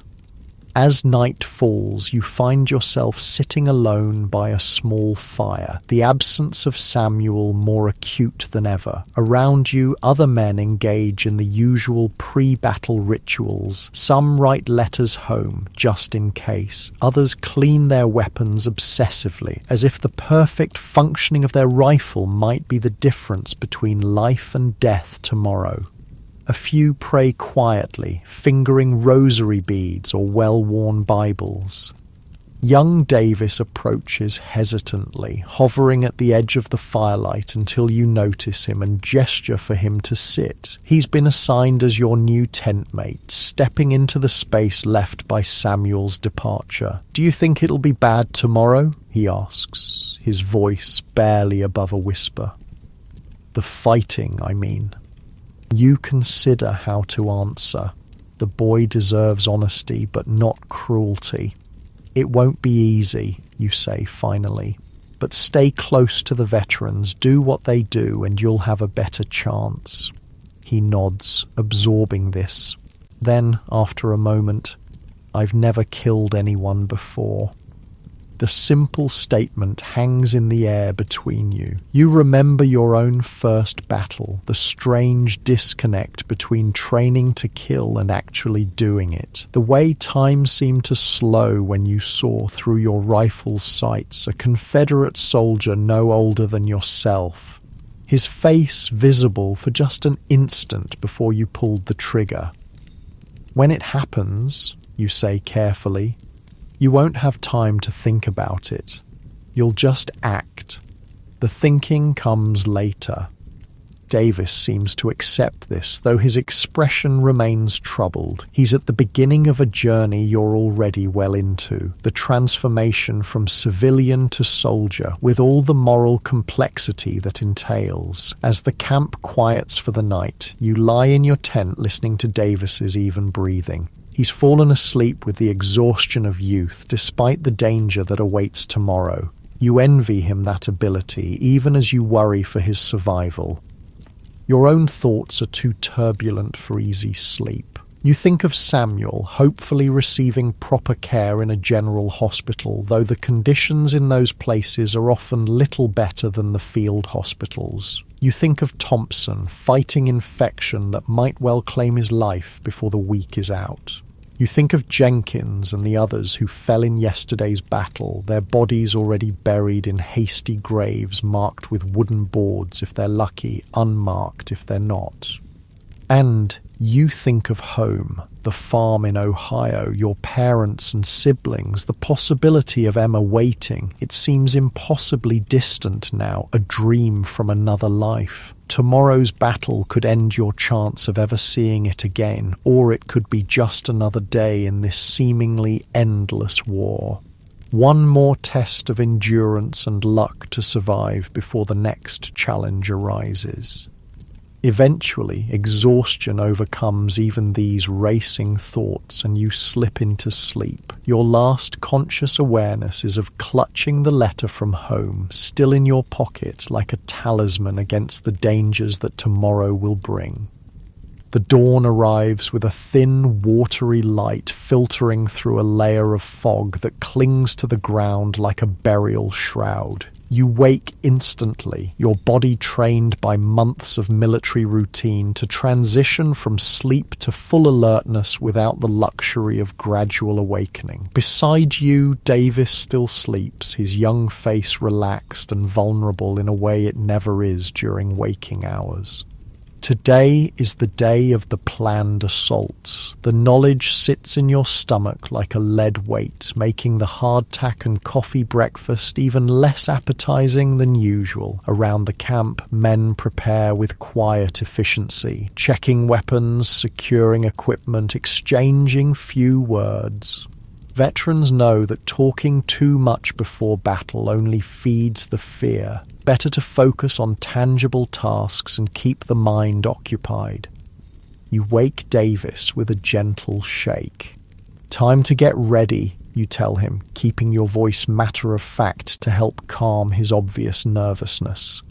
"Check your ammunition and make sure your canteen is full." The boy nods, fumbling slightly as he begins his preparations. You notice his hands trembling as he counts his percussion caps, but you pretend not to see. Everyone handles pre-battle nerves differently, and drawing attention to his fear would only make it worse. By 7 o'clock, the regiment has formed up in battle order. The fog is beginning to lift, revealing a landscape of rolling farmland interspersed with patches of woodland. Somewhere beyond that peaceful scene, Confederate forces wait in prepared positions. The ridge where your reconnaissance patrol encountered resistance yesterday is clearly visible about a mile distant, likely just the first of several defensive lines you'll need to overcome. Captain Harrington moves along the company line, his face composed but serious. Unlike some officers who lead from the rear, Harrington always positions himself at the front of his men during an advance. It's earned him their respect, though many wonder privately how long such a practice can continue before the statistical inevitability of a bullet finds him.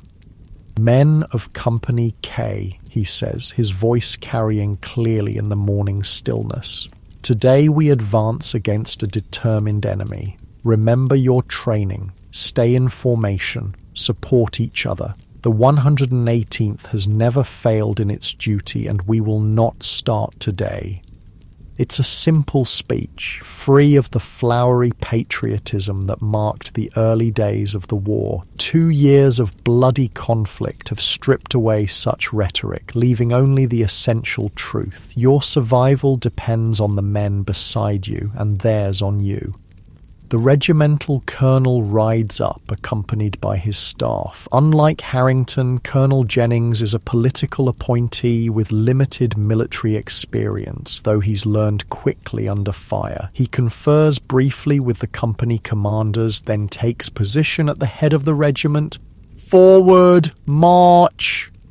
The order passes down the line, and the regiment begins to advance across the open ground toward the distant ridge. Other regiments move on your flanks, part of a coordinated assault involving thousands of men across a mile-wide front. In the distance, Union artillery opens fire, sending shells arching over your heads toward the Confederate positions.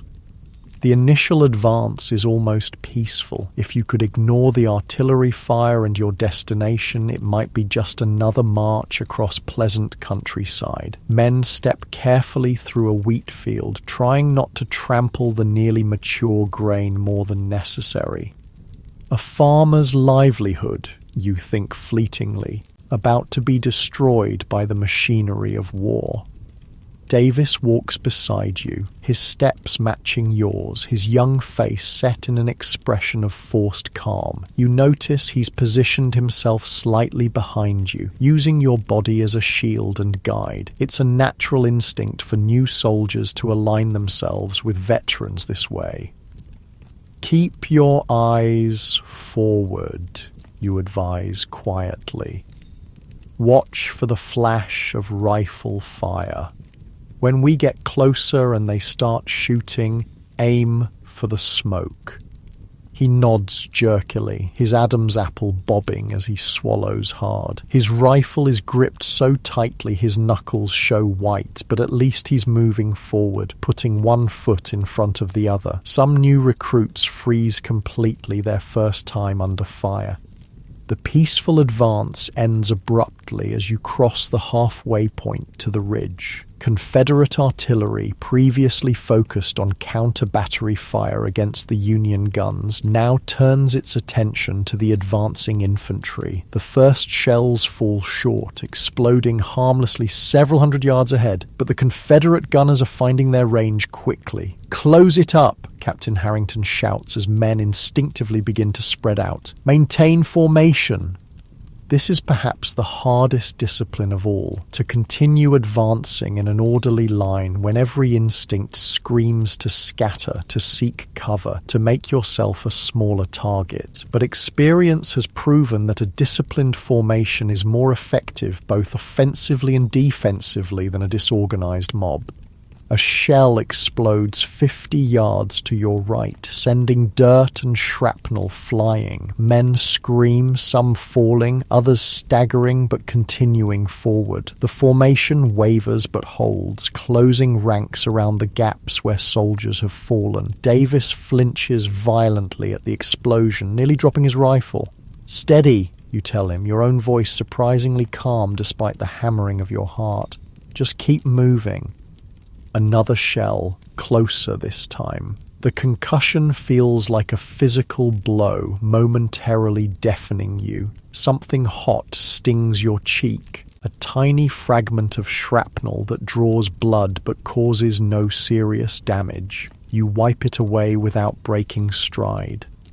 The regiment reaches the foot of the ridge, and now the real test begins. Confederate infantry, well protected in rifle pits and behind makeshift breastworks of fallen trees and rocks, open fire. The hillside erupts with hundreds of muzzle flashes, and the air fills with the distinctive hum of minié balls passing overhead or thudding into the ground around you.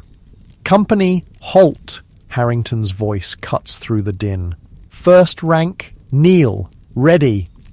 You drop to one knee, bringing your rifle to the ready position. Behind you, Davis and the other men in the second rank remain standing. "Aim!" You sight along your rifle barrel toward the flashes of Confederate fire, picking out what appears to be a grey-clad figure partially visible behind a fallen log. "Fire!" The company's volley crashes out, the recoil punching into your shoulder. Through the cloud of powder smoke, you can't tell if your target was hit, but there's no time to dwell on it. Already you're reaching for your cartridge box, beginning the practiced sequence of reloading. Second rank, fire! Behind you, Davis and the others discharge their weapons. You hear him cough as the acrid smoke envelops both of you, but he's already reloading, his movements mechanical, driven by drill and necessity rather than conscious thought. The regiment settles into the rhythm of battle. First rank fires while second rank reloads, then second rank fires while first reloads. It's a cycle designed to maintain continuous fire on the enemy position, preventing them from taking careful aim during the vulnerable reloading process. But the Confederate position is strong, their fire disciplined and accurate. Men fall around you with increasing frequency as the minutes stretch into a quarter hour, then a half hour of continuous exchange. The regiment has advanced no further than the foot of the ridge, pinned down by the devastating fire from above. Colonel Jennings rides along the regiment's position, miraculously untouched, despite being an obvious target on horseback. "Fix bayonets!" he shouts. "Prepare to charge!" A collective tension ripples through the ranks. The bayonet charge, a tactic from an earlier era of warfare rendered increasingly obsolete by the improved range and accuracy of rifled muskets, yet still employed when firepower alone cannot dislodge an entrenched enemy. It will be costly, very costly, but there seems no alternative if the position is to be taken. You affix your bayonet with practiced movements, the 17-inch blade transforming your rifle into a deadly spear. Beside you, Davis fumbles with his bayonet, his hands shaking so badly he can barely attach it to his rifle barrel. Without a word, you reach over and help him secure it, meeting his terrified eyes with what you hope is a reassuring nod. "Regiment!" Colonel Jennings's voice carries over the din of battle. "Charge bayonets!" You rise to your feet, bringing your rifle to the prescribed position for the charge, bayonet at chest level, slightly angled upward. Forward, the regiment surges up the slope, no longer firing but moving as quickly as possible to close the distance to the Confederate line. The enemy fire intensifies, seemingly impossible but true, as every Confederate rifle focuses on the advancing blue wave. Men fall with every step, some crying out, others dropping silently, but the formation continues forward, closing ranks, maintaining the momentum of the charge. You're running now, breathing hard, aware of Davis still beside you, though you dare not take your eyes from the objective ahead. The world narrows to a tunnel of pure sensation, the pounding of your heart, the burning in your lungs, the weight of the rifle in your hands. Fear is present but distant, overwhelmed by the body's focus on immediate survival and the mind's retreat from the horror unfolding around you. 20 yards from the Confederate line, their fire begins to slacken as some defenders break and run rather than face the wall of bayonets advancing toward them. Others stand firm, firing one last desperate volley before dropping their rifles to draw pistols or their own bayonets for the imminent hand-to-hand combat. The two lines collide with a sound unlike anything in civilian life, a terrible crash of bodies, weapons, and voices raised in the primal screams of men fighting at the most basic level of human conflict. Your bayonet meets resistance, a Confederate soldier rising from behind a log, his own bayonet thrust toward you. You parry instinctively, driving your blade into his shoulder rather than his chest. He falls back with a cry of pain, his weapon dropping from suddenly nerveless fingers. You could finish him, a downward thrust would end his life, but some vestige of humanity stays your hand. Instead, you move past him toward the next defender, aware that such mercy might cost your own life if he recovers his weapon. Around you, the fight becomes a chaotic melee. The ordered formations of both sides have disintegrated into individual combats and small groups struggling for survival and advantage. Captain Harrington is down, clutching a bloody thigh but still shouting orders. Colonel Jennings's horse has been shot from under him, but the officer has drawn his sword and continues to lead on foot.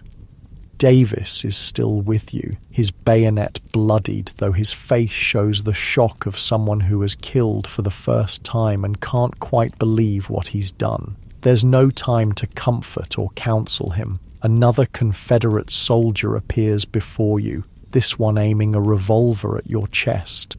You react without conscious thought, lunging forward with your bayonet. The blade enters just below his ribs, and you feel a terrible resistance followed by yielding as it penetrates vital organs. His revolver fires, but the bullet goes wild as he falls. You wrench your bayonet free, trying not to look at his face as he collapses. This is the reality of combat that no drill or training can truly prepare you for. The intimate violence of killing and the knowledge that the enemy is not a faceless abstraction, but a man as real as yourself, with hopes and fears and people waiting for his return. The Confederate line breaks completely under the pressure of the Union charge. Those who can flee do so, running toward a second defensive line 200 yards further up the ridge. Others surrender, throwing down their weapons and raising empty hands. The remainder lie where they've fallen, the ground around the former position now carpeted with bodies in blue and grey. A momentary silence falls as the immediate fighting ends, broken only by the moans of the wounded and the continued sound of battle from other parts of the field where the engagement continues. You find yourself standing amid the carnage, suddenly aware of various minor injuries. A cut on your hand, a bruise on your thigh from a fall you don't remember taking. A burning graze along your ribs where a bullet passed close enough to tear your uniform and skin without penetrating. Davis stands nearby, staring at nothing, his rifle held limply at his side. The boy has survived his first true combat, but the experience has clearly shaken him to his core. You move to him, gently taking his arm. "It's over for now," you say, your own voice sounding strange in your ears. Let's see to the wounded. The work of battlefield aftermath is in some ways harder than the fighting itself. With the immediate danger past, the mind can no longer hold back the full horror of what has occurred. The dead lie in postures that would be impossible for the living. The wounded cry out for water, for help, for their mothers. The smell of blood, excrement and gunpowder forms a uniquely nauseating combination that clings to everything. You and Davis join other unwounded men in the grim task of separating the living from the dead and providing what immediate aid you can to your fallen comrades. Canteens are shared with the wounded, makeshift bandages applied to bleeding injuries, tourniquets improvised for shattered limbs. The surgeons and their assistants have moved up behind the advancing line and established a field hospital in a small copse of trees at the foot of the ridge, but there are far too many casualties for them to treat quickly. Captain Harrington's wound, thankfully, is not life-threatening. The bullet passed clean through the fleshy part of his thigh without hitting bone or major blood vessels. With assistance, he can still command, refusing evacuation until the battle's outcome is determined. "Reform the company," he orders, leaning on a makeshift crutch fashioned from a rifle with a broken stock. "We'll hold this position until further orders." What remains of Company K, perhaps 50 men out of the original 80 who began the advance, forms a defensive line facing the second Confederate position. But the expected order to continue the attack doesn't come. Instead, a courier arrives with instructions to hold the captured position while other regiments maneuver to flank the remaining Confederate defenses.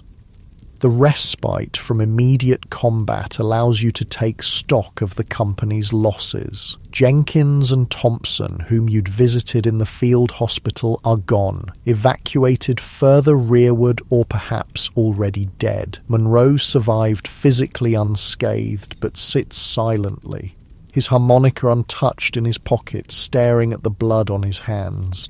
Reynolds took a bullet through the palm of his hand while reloading, a painful but not disabling wound that will eventually heal, though his days of ploughing may be over. Miller is among the dead, killed instantly by a bullet to the head during the final charge.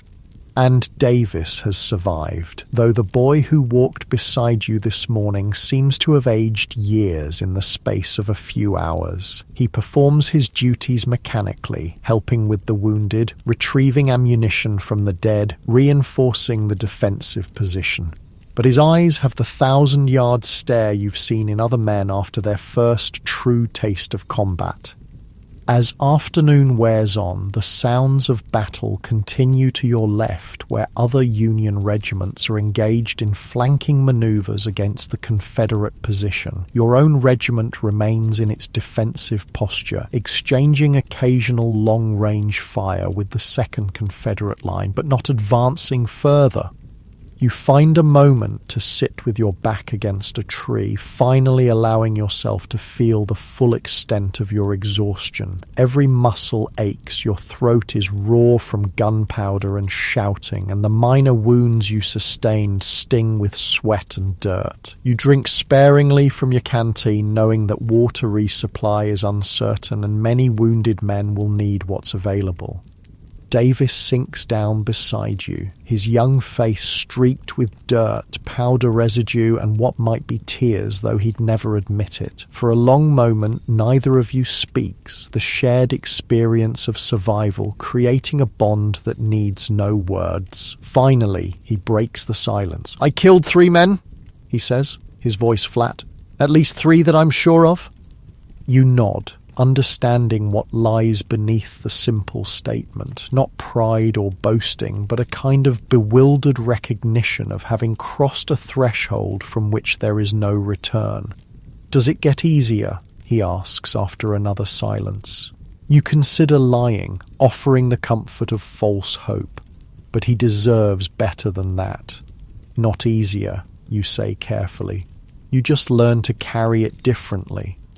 He seems to accept this, nodding slightly before lapsing back into silence. You sit together as the afternoon light begins to fade, 2 survivors amid the detritus of battle, momentarily united in the strange brotherhood that only combat creates.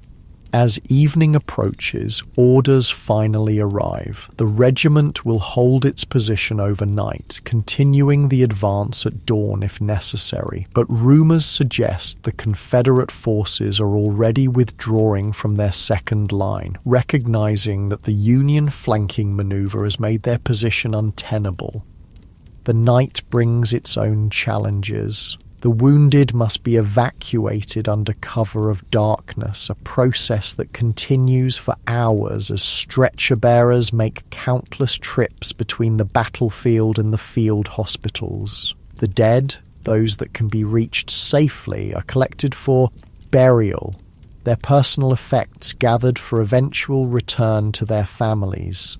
And the living must maintain vigilance against possible counterattack while snatching what rest they can in the uncertain hours of darkness. You help establish a small fire behind the protection of a stone wall where its light won't provide a target for Confederate sharpshooters. Around it gather the survivors of your immediate squad, Davis, Monroe, Reynolds with his bandaged hand, and 2 other men who've been with the company since its formation but with whom you've had little direct interaction. Food is hardtack and salt pork again, tasteless but necessary fuel for bodies depleted by the day's exertions. Coffee, when it arrives, is received with the reverence usually reserved for communion wine, a hot, bitter sacrament that momentarily washes away the taste of gunpowder and fear. Talk around the fire is minimal and practical. Speculation about tomorrow's orders, assessment of the Confederate strength, reports from other parts of the battlefield where Union forces have had varying degrees of success. No one speaks of the dead or the killing. Those topics belong to the private hours of darkness, when each man wrestles alone with his memories and conscience.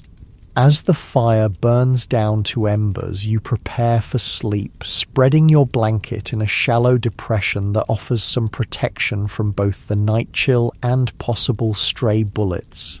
Davis does the same nearby, his movements betraying the bone-deep weariness that follows combat. "I keep seeing their faces," he says quietly. Not looking at you, but staring into the darkness. "The men I killed. I didn't expect to see their faces so clearly. You've experienced this yourself, the strange, almost photographic clarity with which the mind captures the expressions of men at the moment of their death. It's a vision that returns in dreams and quiet moments, sometimes years after the event. Write home tomorrow, you advise, knowing there's no real comfort to offer, but feeling obligated to try. It helps to remember there's a world beyond all this. He nods, pulling his blanket closer around his shoulders. Within minutes, exhaustion claims him, his breathing settling into the rhythm of sleep despite the discomfort of the hard ground and the distant sounds of pickets exchanging sporadic fire. Your own sleep is longer in coming. Your thoughts turn to Samuel, wondering if he's receiving proper care in the general hospital, if the pneumonia has worsened or begun to resolve. You think of home, of your mother's letter and the pressed violet that somehow survived the day's violence in your breast pocket. And you think of the men you killed today, not with guilt exactly, but with a somber recognition of the irreversibility of death and the strange circumstances that bring men who have no personal quarrel to kill one another in fields far from home. When sleep finally comes, it's deep and dreamless, the body's defense against the mind's tendency to replay the day's horrors. You wake only once during the night, roused by the sound of Davis crying quietly beside you. You pretend not to hear, granting him the privacy to process his grief and shock in his own way. By morning, he'll have composed himself again, putting on the mask of stoicism that soldiers learn to wear. But for now, in the darkness, he's still partly the boy who left home seeking adventure and glory only to find the brutal reality of war. Dawn breaks with a light rain falling, turning the battlefield's churned earth to mud and washing the blood into the soil. The expected order to advance doesn't come. Confederate forces have indeed withdrawn during the night, abandoning their second line and falling back to stronger positions several miles distant. The immediate battle is over, though the larger campaign continues. The regiment spends the day recovering, burying the dead, improving defences in case of counterattack, replenishing ammunition and supplies. Letters are written to families of the fallen, a task that falls to officers, but that often requires input from comrades who witnessed a man's final moments. It's a grim duty, but an important one. Families cling to details of how their loved ones died, seeking meaning or at least closure in the circumstances of their loss. You find yourself appointed acting sergeant for what remains of your squad, the previous sergeant having been among those killed during the charge. It's a field promotion born of necessity rather than formal recognition, but it carries real responsibilities. Organising the men, conveying orders, reporting to Lieutenant Parker, who has temporarily assumed command of the company in Captain Harrington's partial incapacitation.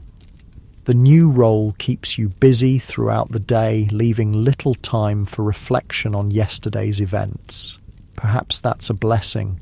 The mind can only process so much horror at once, and sometimes the merciful thing is to focus on immediate, practical tasks rather than dwelling on the larger questions of life, death, and war. By evening, a kind of normalcy has reasserted itself within the regiment. Tents are pitched in orderly rows, cook fires burn, producing the usual unappetizing but filling fare. Men clean weapons, mend clothing, write letters home. The surface routine of military life continues, though beneath it runs the undercurrent of yesterday's violence and the knowledge that similar experiences likely await in the days ahead. Mail arrives unexpectedly, a welcome surprise that immediately lifts the regiment's collective mood. Among the letters is one addressed to Samuel, forwarded from another unit before the mail clerks learned of his evacuation. You take custody of it, adding it to your pack alongside the letter you've drafted to his wife explaining his condition and whereabouts. There's nothing for you this time, but Davis receives a package, a small parcel wrapped in brown paper and string. He opens it with the eagerness of a child at Christmas, revealing home-baked cookies carefully packed to minimize breakage during their long journey. Though slightly stale, they're still a luxurious change from army rations. Davis shares them without hesitation, passing the package around the fire so each man can take one. It's a small gesture but a significant one, an affirmation of the bonds that have been forged and strengthened by yesterday's shared danger. Even Monroe, still unusually quiet since the battle, accepts a cookie with a nod of thanks. As darkness falls completely, rain continues to patter softly on the tent canvas above you. The sound is almost soothing, a natural counterpoint to the lingering memories of yesterday's gunfire and screams. Davis lies nearby, already asleep despite the early hour, his body still recovering from the physical and emotional demands of combat. You stay awake a while longer, using the faint light of a sheltered candle to write in the small pocket diary you've maintained since the beginning of your service. The entry is brief, just the date, location, and a few words about the charge and its aftermath. Not because you lack thoughts or feelings about the experience, but because some things defy expression in written language, belonging instead to the silent understanding shared by those who were there. Outside, the rain falls steadily on the sleeping camp, on the fresh graves of the fallen, on the abandoned Confederate positions, and on the countryside beyond where ordinary life continues despite the war that has temporarily transformed this peaceful landscape into a place of death and suffering. Tomorrow will bring new orders, new marches, perhaps new battles, but for tonight at least there is the small mercy of rest. Morning comes with the familiar sound of bugles and drums calling the regiment to attention. The rain has stopped during the night, but the ground remains sodden, turning the camp into a quagmire of mud that clings to your boots with each step. You rouse Davis, who wakes with the momentary confusion of someone who has briefly forgotten where he is, before reality settles back onto his young shoulders like a heavy cloak. Orders came through while you were sleeping, you inform him as he struggles to fully wake. We're moving out in an hour. The Confederates have fallen back to a defensive line along the river, and we're to join the pursuit. The news is met with a resigned nod.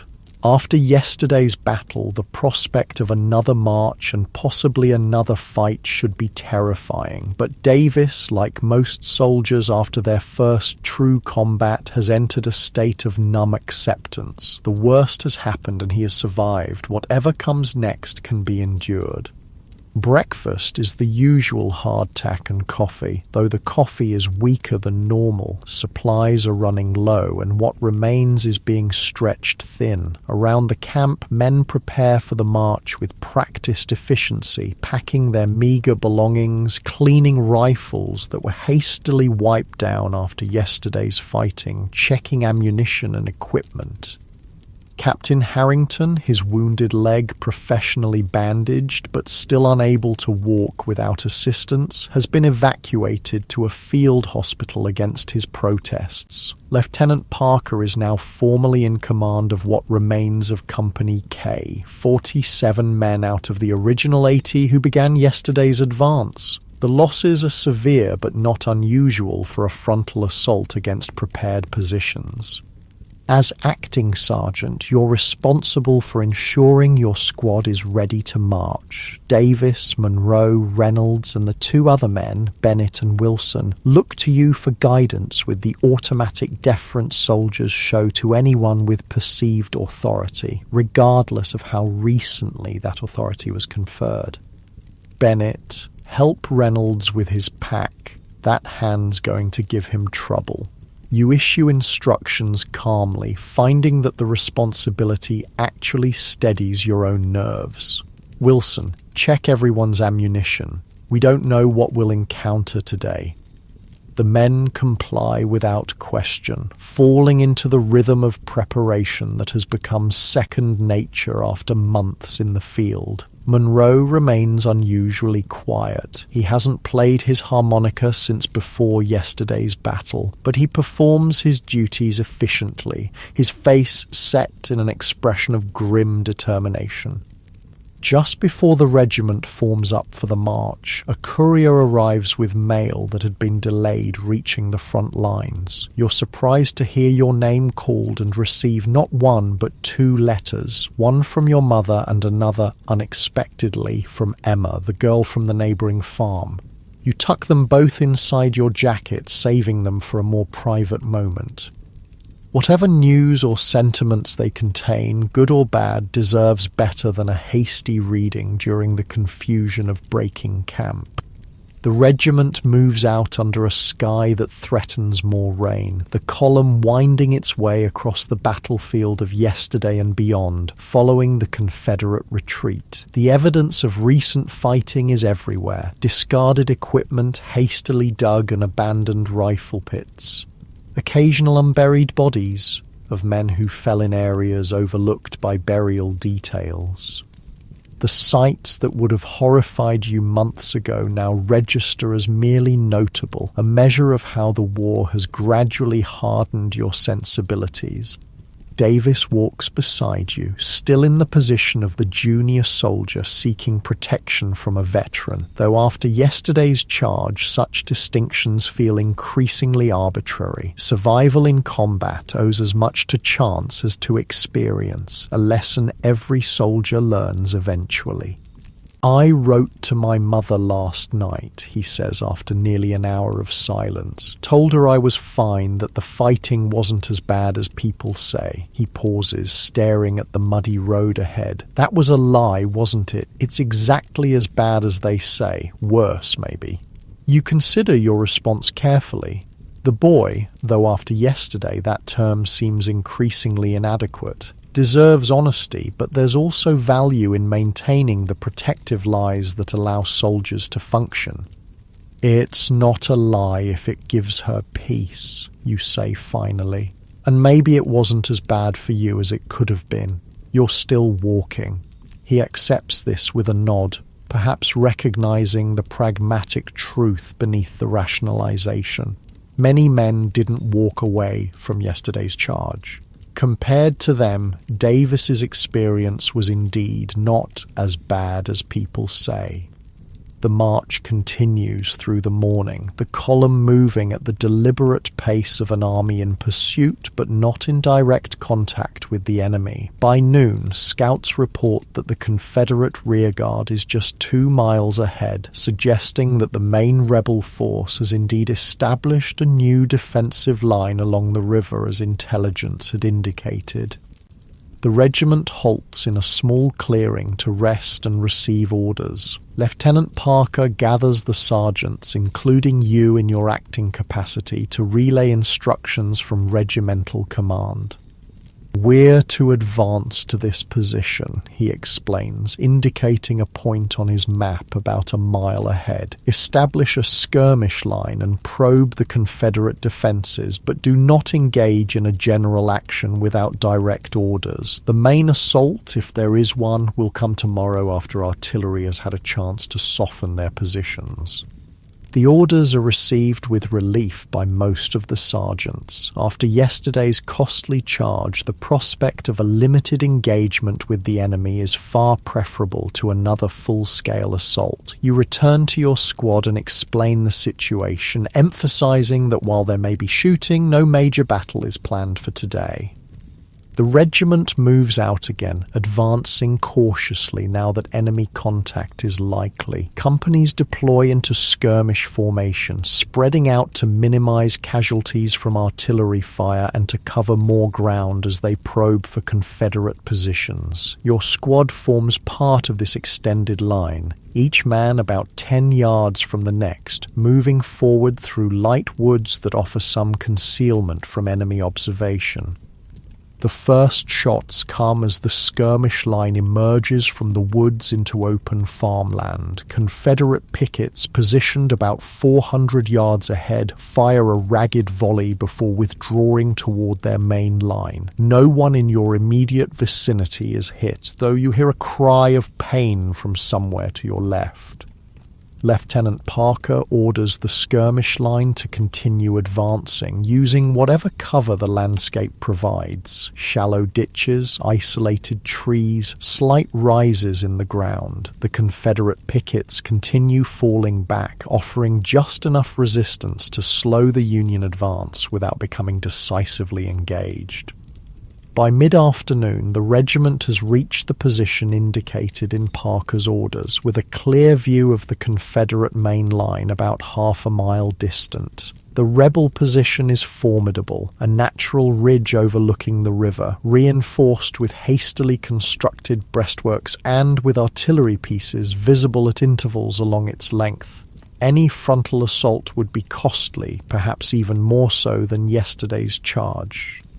The skirmish line halts and begins to construct light defensive works of its own. Nothing elaborate, just shallow rifle pits and low barricades of fallen timber and fence rails that might provide some protection if the Confederates counterattack. It's hot, exhausting work, made more difficult by the muddy ground and limited tools, but essential for survival if fighting resumes. Davis works alongside you, digging with a short-handled entrenching tool. The physical labor seems to ground him, providing a tangible task that requires no moral calculations or emotional processing. His movements are methodical and efficient, surprising in someone so recently introduced to this aspect of military life. "My father's a farmer," he explains when he notices your observation. "Been digging since I was old enough to hold a shovel. Different reasons, same motion."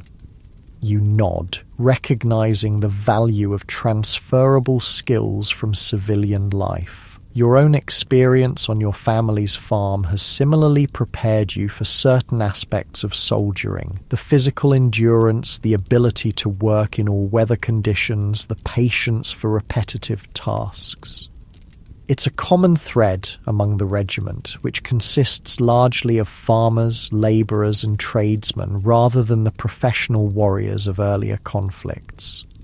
As evening approaches, the defensive position is deemed adequate and men begin to establish a makeshift camp. No fires are permitted this close to the enemy line, which means no hot coffee and no cooking. Dinner is cold hardtack and salt pork, washed down with water from canteens that imparts a metallic taste from long storage.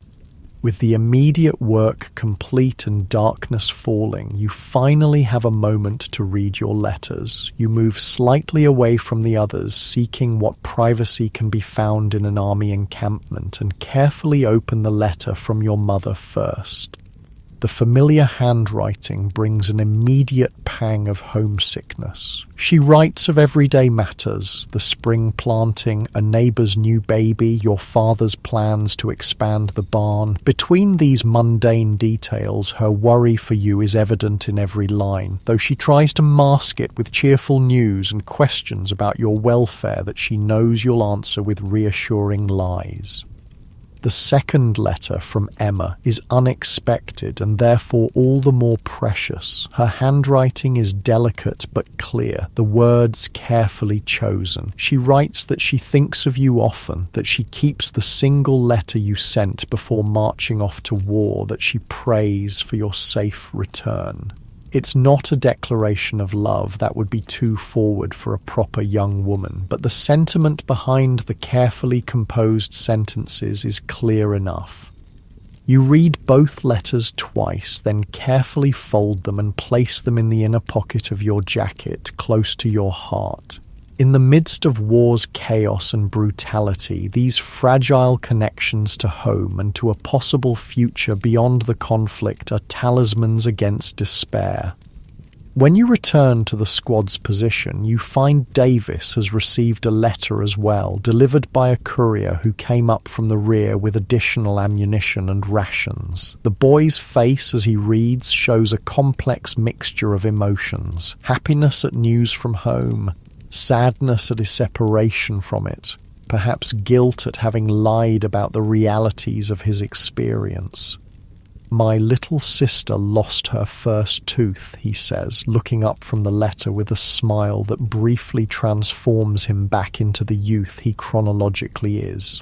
"Ma put it under her pillow and told her the tooth fairy would leave a penny, but my sister says she's too old to believe in fairies." It's such a normal domestic detail, so incongruous with your current surroundings that it strikes you as almost comical. Yet it's precisely these connections to ordinary life that help maintain sanity amid the extraordinary circumstances of war. The night settles around the regiment, unusually quiet with no campfires and minimal movement to avoid drawing enemy attention. Pickets are posted at regular intervals, alert for any sign of Confederate activity, while the majority of men try to rest in preparation for what tomorrow may bring. Sleep is fitful at best. The ground is hard and damp, the night air grows increasingly chilly, and the tension of being so close to the enemy line keeps nerves on edge. You drift between shallow sleep and wakeful alertness, never fully surrendering to either state.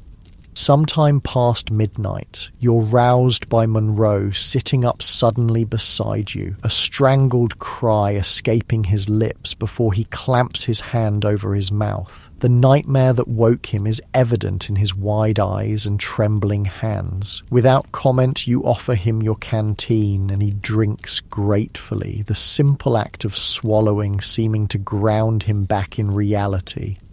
"I keep seeing Miller," he whispers, naming the man from your company who died in yesterday's charge. The way he looked after the bullet hit him. He shakes his head as if trying to dislodge the image. "We joined up together, you know. Same day, same recruiting office. Known him since we were boys." You nod, understanding the particular anguish of losing someone who connects to life before the war. It's different from the grief of losing comrades met during service, carrying an additional weight of shared history and civilian identity. "Try to remember him before," you suggest quietly, careful not to wake the others. "From home, I mean, not from yesterday." Monroe nods slowly, his breathing gradually steadying. After a while, he lies back down, though you doubt he'll sleep much more tonight. Neither will you, most likely. Some nights are simply to be endured until dawn brings the distraction of activity and duty. Morning arrives with a light fog that shrouds the landscape, limiting visibility to about 100 yards. It's both blessing and curse. The fog conceals your position from Confederate artillery observers, but also prevents your own officers from accurately assessing enemy movements and dispositions. Breakfast is more hardtack, supplemented by a precious half ration of coffee that someone has managed to prepare using a small concealed heat source that produces minimal smoke. The hot liquid is reviving after the chilly night, though the taste is weak and bitter. Lieutenant Parker moves along the line, checking positions and providing what information he has about the day's likely operations. The main Union assault, it seems, has been postponed due to the fog. Instead, skirmishers will continue to probe the Confederate line, seeking weaknesses while artillery units move into position for a bombardment once visibility improves. Your squad is assigned to maintain its current position, exchanging occasional fire with Confederate skirmishers similarly deployed ahead of their main line. It's a less intense form of combat than yesterday's charge, more a deadly game of hide and seek, with men firing from cover, then moving to new positions before enemy sharpshooters can target them. Davis adapts to this type of fighting with surprising quickness. His farm boy experiences hunting small game translate well to the careful observation and patience required of a skirmisher. By mid-morning, he's accounted for at least 2 Confederate soldiers who exposed themselves too long while changing positions. "It's easier when you can't see their faces," he observes during a lull in the firing. just uniform and movement, almost like hunting deer back home. You understand what he means, the psychological distance created by picking off targets at 200 yards is vastly different from the intimate violence of yesterday's bayonet charge. The killing is still real, still final, but somehow less personally confronting. It's one of war's strange moral accommodations. The fog begins to lift by late morning, revealing the Confederate line more clearly. Union artillery, now properly positioned, opens fire on the rebel defenses. The familiar thunder of the big guns is oddly reassuring. It means that larger forces are at work, that your small part in this vast conflict is supported by the coordinated efforts of thousands of others. Confederate batteries respond, though their fire seems less coordinated and accurate than yesterday. Rumors filter down the line that the rebels are short on ammunition, that their supply lines have been disrupted, that they're preparing to withdraw across the river. No one knows if these reports are accurate, but they feed the cautious optimism that today might not require another costly infantry assault. Around noon, a courier arrives with orders and, unexpectedly, mail. The orders are straightforward. Maintain position, continue harassment fire, prepare for a possible advance later in the day if artillery succeeds in weakening the Confederate defenses. The mail is a more welcome surprise, having somehow caught up with the regiment despite its rapid advance from yesterday's battlefield. Among the letters is one addressed to you from a field hospital 20 miles back. Samuel's handwriting, shaky but recognizable. You open it immediately, hunger for news of your friend overriding the usual practice of saving letters for a quieter moment. Samuel's letter is brief, written during what he describes as a lucid interval between fever spikes. The pneumonia has worsened, requiring more aggressive treatment, but the hospital conditions are better than he expected. He's under the care of a contract surgeon, a civilian doctor employed by the army, who seems both competent and caring, a rare combination in military medicine. Most importantly, Samuel has received your letter to his wife and is grateful for your efforts to reassure her. He asks that you continue to write to her if you can, as his own strength for correspondence is limited. He closes with a simple but heartfelt line. Remember your promise if things go badly, but know that I intend to rejoin you and settle my own affairs when this sickness passes. The letter brings both relief and renewed concern. Samuel is alive and receiving care, but his condition sounds precarious. Pneumonia kills more soldiers than bullets do, especially when complicated by the general debility that months of hard campaigning produces in even the strongest men. You carefully fold the letter and tuck it away, making a mental note to write to both Samuel and his wife when opportunity permits. For now, though, duty calls. Lieutenant Parker is signaling for the sergeants to gather for new instructions. The lieutenant looks tired, the strain of command evident in the lines around his eyes and the tension in his shoulders.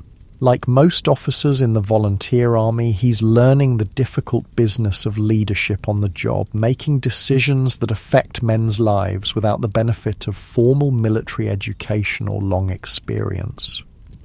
Artillery reports good effect on the rebel defenses, Parker informs the gathered sergeants. We're to advance our skirmish line to within 300 yards of their position, maintaining steady fire to pin down their infantry while our guns continue working. No general assault unless specifically ordered. The orders are reasonable. Advancing the skirmish line will increase pressure on the Confederates without exposing the regiment to the devastating casualties of a frontal assault against prepared positions. Still, moving forward under enemy fire, even as skirmishers with the ability to use cover, carries significant risk. You return to your squad and explain the situation. No one shows particular enthusiasm for advancing closer to the Confederate line, but neither is there reluctance or fear. After yesterday's charge, this seems like a manageable task, dangerous but not suicidal. We'll move by teams, you explain, drawing a rough map of the ground ahead in the dirt. 2 men advance while 3 provide covering fire, then switch. Use whatever cover you can find. Don't bunch up. Stay at least 5 yards apart. If someone gets hit, don't stop to help until the firing slackens. Everyone clear? The men nod, their faces showing the focused concentration of soldiers preparing for action. Even Davis has adopted this expression, the wide-eyed nervousness of yesterday morning replaced by a controlled alertness that makes him look years older. The advance begins with a general increase in fire all along the Union line, hundreds of rifles creating a continuous rolling volley that forces Confederate defenders to keep their heads down. Under this covering fire, the skirmishers begin moving forward in small groups, dashing from one position of cover to the next. Your squad advances smoothly, the men working together with practiced coordination despite never having trained specifically for this maneuver. Military necessity creates its own expertise, teaching lessons more effectively than any drill manual. The Confederate response is sporadic at first, then increasingly accurate as they recognize the threat of the advancing skirmishers. Bullets kick up dirt around you as you dash from behind a fallen log to a shallow depression that offers minimal cover. To your right, Davis slides into position beside a large rock, his rifle already coming up to his shoulder as he seeks targets along the rebel line. The advance continues yard by painful yard, each movement exposing the men to enemy fire, each new position offering temporary safety before the next dash forward. It's exhausting work, physically and mentally, the constant calculation of risk, the surges of adrenaline with each exposed movement, the strain of maintaining accurate fire while under fire yourself. A cry of pain draws your attention to the left, where Reynolds has fallen, clutching his leg. Bennett, his partner in the advance, hesitates momentarily, torn between continuing forward and helping his wounded comrade. "Keep moving," you shout over the din of gunfire. "I'll get him." Bennett nods and continues his advance, while you work your way carefully to Reynolds's position. The wound is serious, but not immediately life-threatening. A bullet has torn through the meat of his calf, causing significant bleeding but missing bone and major blood vessels. "Can you move? If I help you?" you ask, already tearing a strip from your own shirt to use as a temporary bandage. Reynolds nods through gritted teeth, his face pale but determined. With your assistance, he begins crawling toward the rear, staying low to avoid presenting a target to Confederate marksmen. You cover his retreat with occasional shots toward the rebel line, more to discourage accurate fire than with any expectation of hitting specific targets. Once Reynolds is safely on his way to the regimental aid station, you rejoin the advance, moving up beside Davis, who has maintained steady fire throughout the incident. His face is streaked with powder residue and sweat, but his hands are steady as he reloads his rifle. "Reynolds?" he asks briefly, eyes still scanning the Confederate line for targets. "He'll live," you respond, settling into position and bringing your own rifle to bear. "Good shot in the leg, but clean." Davis nods, seeming to accept this as relatively good news given the circumstances. The advance continues, the skirmish line gradually closing the distance to the Confederate position despite increasingly accurate rebel fire. By mid-afternoon, the Union skirmishers have reached their objective, a position approximately 300 yards from the main Confederate line, close enough to maintain effective pressure, but far enough to avoid the worst of the defensive fire. Your squad establishes a makeshift position using a combination of natural features and hastily piled fence rails, creating just enough cover to allow relatively safe observation of the enemy position. From this vantage point, the effects of the Union artillery bombardment are clearly visible. The Confederate breastworks show significant damage in several places, and at least 2 rebel artillery pieces appear to have been disabled. More importantly, the volume of Confederate return fire has noticeably decreased over the past hour, suggesting either ammunition shortages or a reduction in manning as troops are shifted to more threatened sectors. Lieutenant Parker moves carefully along the skirmish line, gathering observations from each squad. When he reaches your position, you report what you've seen, including your assessment that the Confederate defense seems to be weakening. Same all along the line, Parker confirms. Headquarters thinks they may be preparing to withdraw across the river tonight. We're to maintain pressure but conserve ammunition. No point wasting powder if they're already leaving.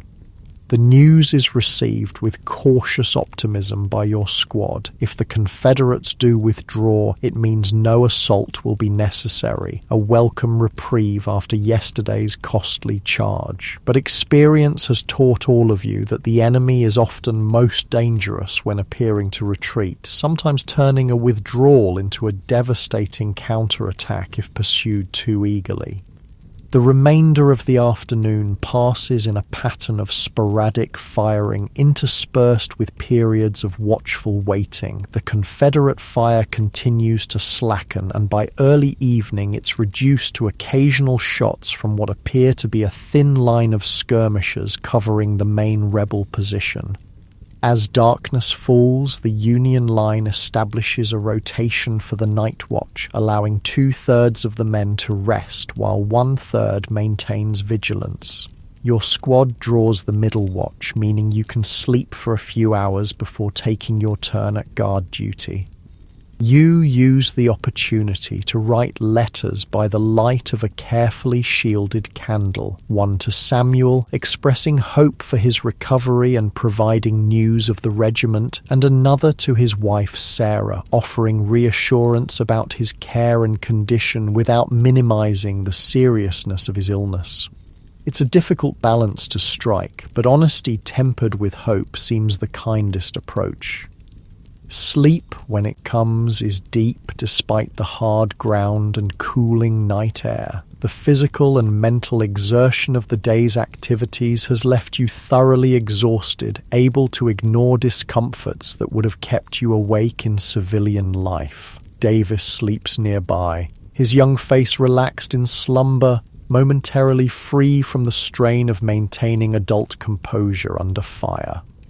Your squad's watch begins at midnight, a 4-hour shift of tense alertness in the darkness, straining eyes and ears for any sign of Confederate movement. The night is unusually quiet, no artillery exchanges, minimal picket firing, just the occasional sound of distant movement that might be troops repositioning or might simply be the wind through trees. Dawn reveals what the night sounds had suggested. The Confederate force has indeed withdrawn across the river, leaving only a token rear guard that quickly retreats when Union skirmishers advance. The formidable position that might have cost thousands of lives to take by assault has been abandoned for strategic reasons known only to the Confederate High Command. The regiment moves forward cautiously, wary of traps or ambushes, but finds only the detritus of a hastily abandoned camp, discarded equipment too heavy to carry in retreat, cooking fires still warm, even the occasional personal item that speaks to the humanity of the enemy. A daguerreotype of a woman and child, a small worn Bible, a carefully preserved letter from home. Looking at these abandoned possessions, you're struck by the strange intimacy of war, how it brings men to kill other men with whom they might, in different circumstances, have shared a meal or swapped stories of home. Davis seems similarly affected, handling a found Confederate haversack with the same care he might show for a Union soldier's belongings. "They're just like us, aren't they?" he says quietly, examining a crude wooden spoon carved from a tree branch, some rebel soldier's attempt to create a small comfort amid hardship. Same hopes, same fears, just wearing different uniforms.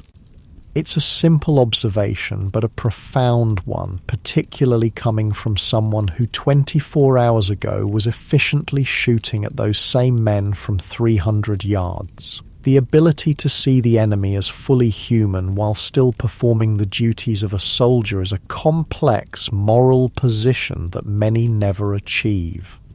As the regiment secures the abandoned Confederate position, orders arrive from division headquarters. You are to remain in place for 24 hours, resting and resupplying before continuing the pursuit of the retreating Confederate force. After the intensity of the past 2 days, the prospect of even a brief respite is welcome news.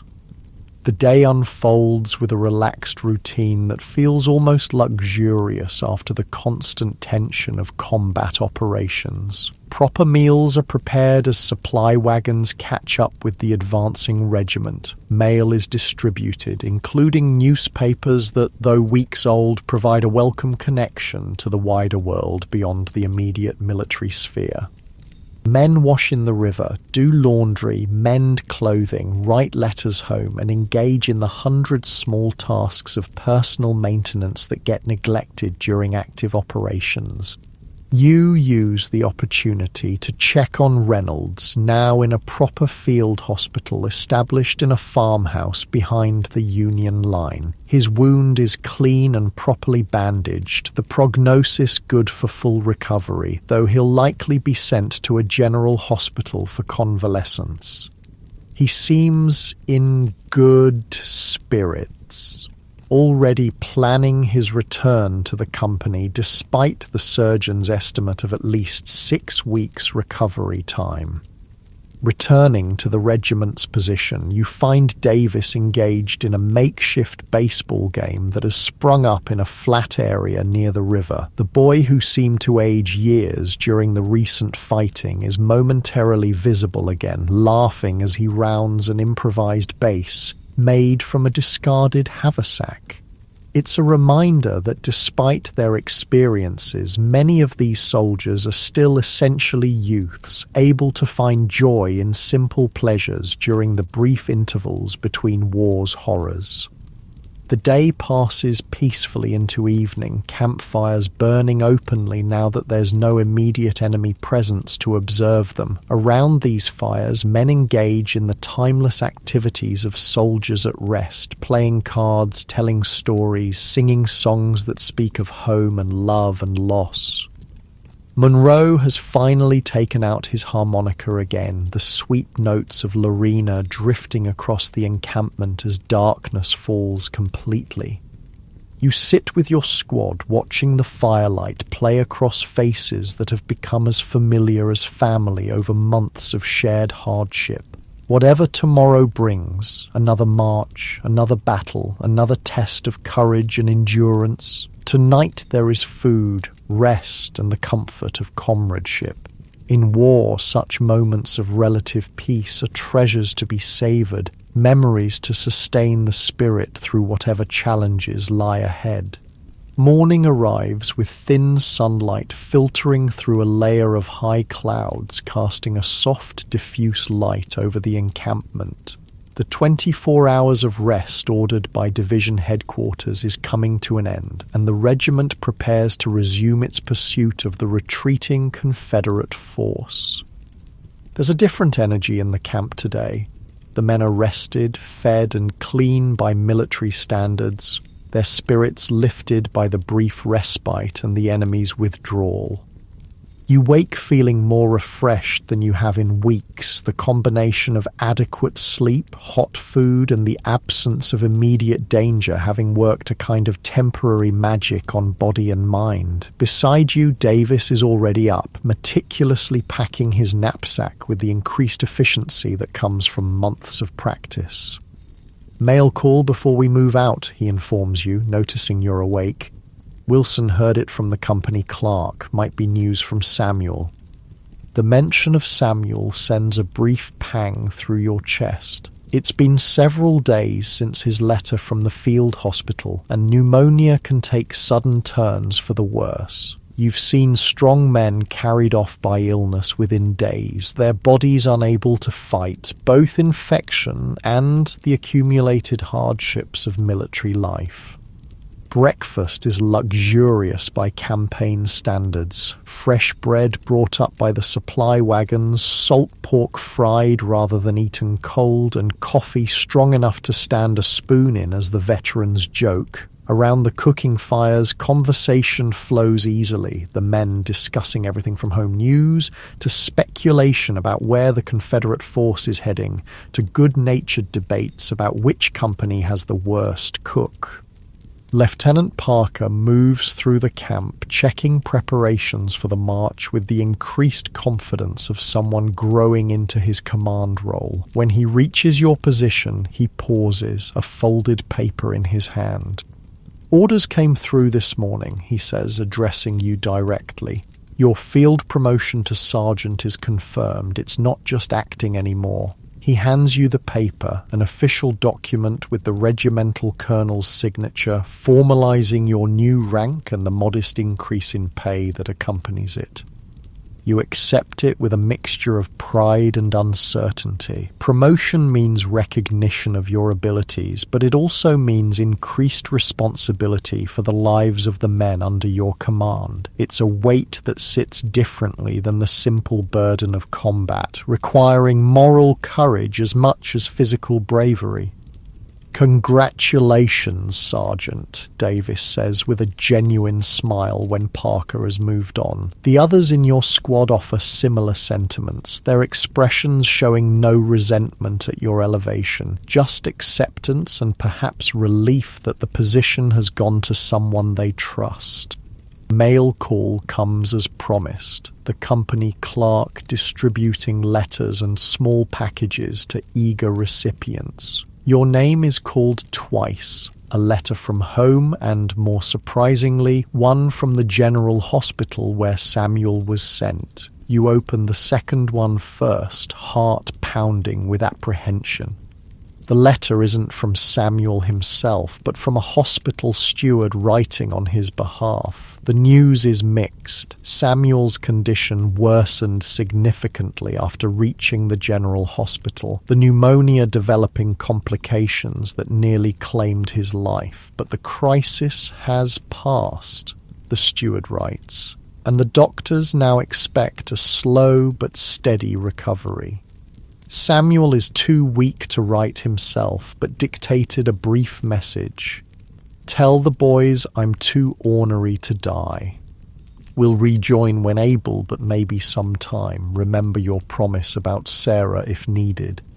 Relief washes through you. Samuel alive, likely to recover, though clearly still in serious condition. You'll write to Sarah today, sharing the cautiously good news while preparing her for the likelihood of a long convalescence. The promise Samuel references is your agreement to help his family if he doesn't return, a common arrangement among soldiers, another thread in the web of mutual support that helps make the unbearable bearable.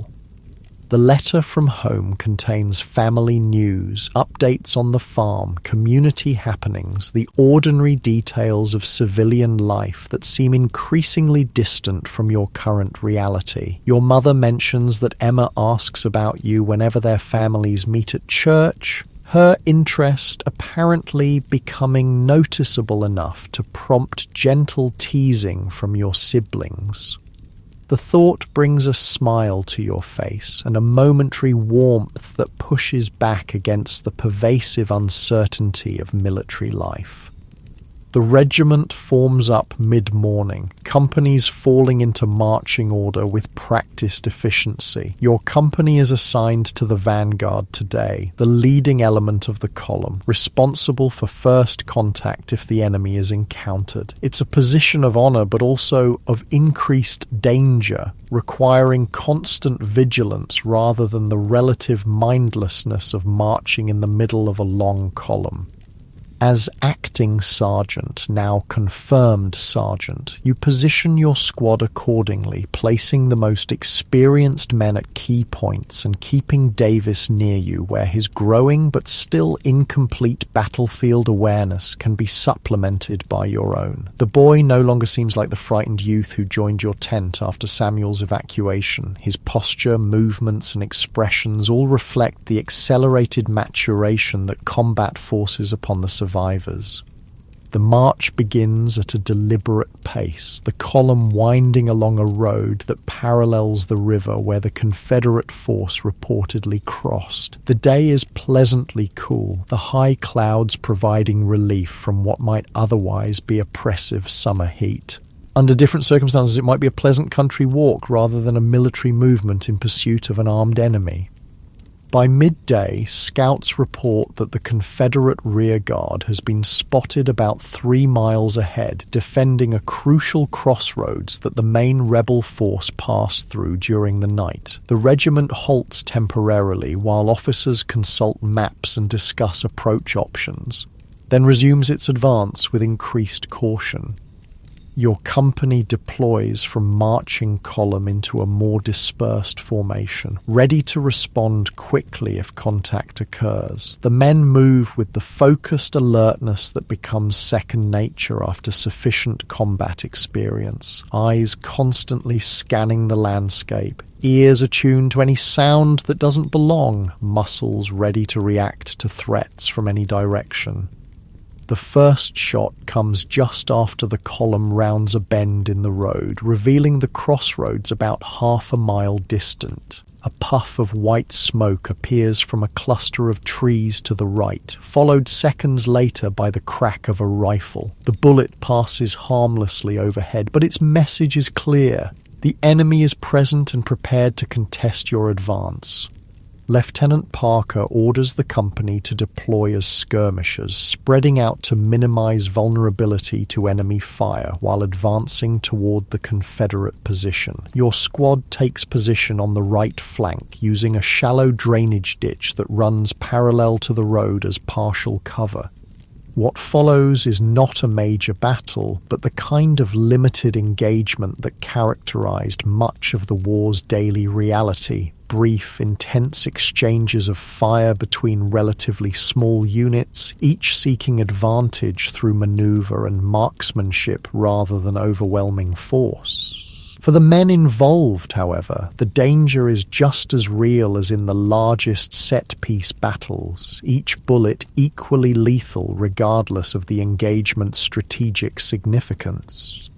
Your squad advances by bounds, 2 men moving forward while the others provide covering fire, then switching roles. It's hot, exhausting work, requiring constant communication and coordination. Davis performs well, his movements becoming more fluid and confident with each successful advance. Whatever innocence he arrived with has been replaced by a competence that will serve him well if he survives to return home. The skirmish continues for nearly an hour, a dance of advance and retreat as the Union force gradually pushes the Confederate rearguard back from their defensive position. Casualties are minimal on both sides, 2 men wounded in your company, none in your immediate squad, with similar light losses visible among the retreating rebels.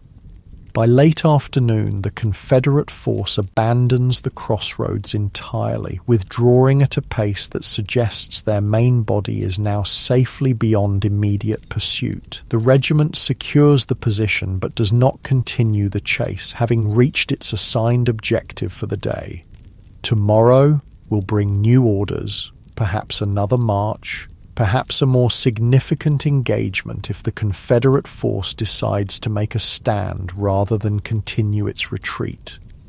Camp is established with the efficiency of long practice, tents rising in orderly rows, pickets posted at appropriate intervals, cooking fires built within designated areas. The routine of military life reasserts itself after the brief disruption of combat, men falling into the familiar patterns of evening activities, cleaning weapons, preparing meals, tending minor injuries, writing letters home. You check on the 2 wounded men from your company before seeing to your own squad's needs. Both have relatively minor injuries. One a bullet graze along the ribs that looks worse than it is, the other a fragment wound to the arm from a shattered tree branch. Neither will require evacuation to a field hospital, though both will need a few days of lighter duty while they heal. Returning to your squad's position, you find Monroe playing his harmonica softly while the others engage in various evening tasks. The music drifts across the camp, a poignant counterpoint to the metallic sounds of ramrods in rifle barrels and the low murmur of conversations around dozens of small fires. It's a moment of simple beauty amid circumstances that offer few such respites, and you pause to appreciate it before addressing the necessary preparations for tomorrow. Sergeant, Davis approaches, interrupting your brief reverie. Found these while securing the crossroads. He holds out a small packet of letters bound with a faded ribbon. Clearly personal correspondence from some Confederate soldier's pocket or knapsack, accidentally left behind in the hasty retreat. You take the packet, weighing it thoughtfully in your hand. By rights, any abandoned enemy materials should be turned over to regimental headquarters for potential intelligence value. But these are obviously private letters, likely from family to a rebel soldier, containing no military information but immense personal significance to someone now unable to retrieve them. After a moment's consideration, you hand the packet back to Davis. Put them somewhere they might be found if he comes back looking, you say quietly. Under that large rock by the crossroads sign would work. Davis nods, understanding the decision without need for explanation. It's a small gesture of humanity in a conflict that increasingly strips away such considerations. A recognition that some bonds, like those between a soldier and his family, transcend the arbitrary divisions of war. The evening deepens into night, stars appearing in a sky now cleared of clouds. Your squad gathers around a small fire, sharing coffee and conversation in the way of soldiers who have faced danger together and emerged intact. The talk ranges widely. Memories of home, speculation about the war's progress, stories from civilian lives that seem increasingly distant with each passing month in uniform. My father fought in Mexico, Bennett offers during a lull in the conversation. Used to tell stories about it when I was a boy. Never mentioned this part, though. What part? Asks Wilson, stirring the fire with a stick. The waiting, the marching, the days where nothing happens except blisters and bad food. Bennett shrugs. His stories were all battles and glory, nothing about sore feet and dysentery. The observation prompts knowing chuckles from around the fire. It's a common experience, the gap between civilian perceptions of war shaped by newspapers and veterans' edited reminiscences and the lived reality of military service where heroic moments are islands in an ocean of mundane hardship. Think anyone will want to hear our stories when we get back? Davis asks, his young face serious in the firelight. The real ones, I mean, not just the exciting parts.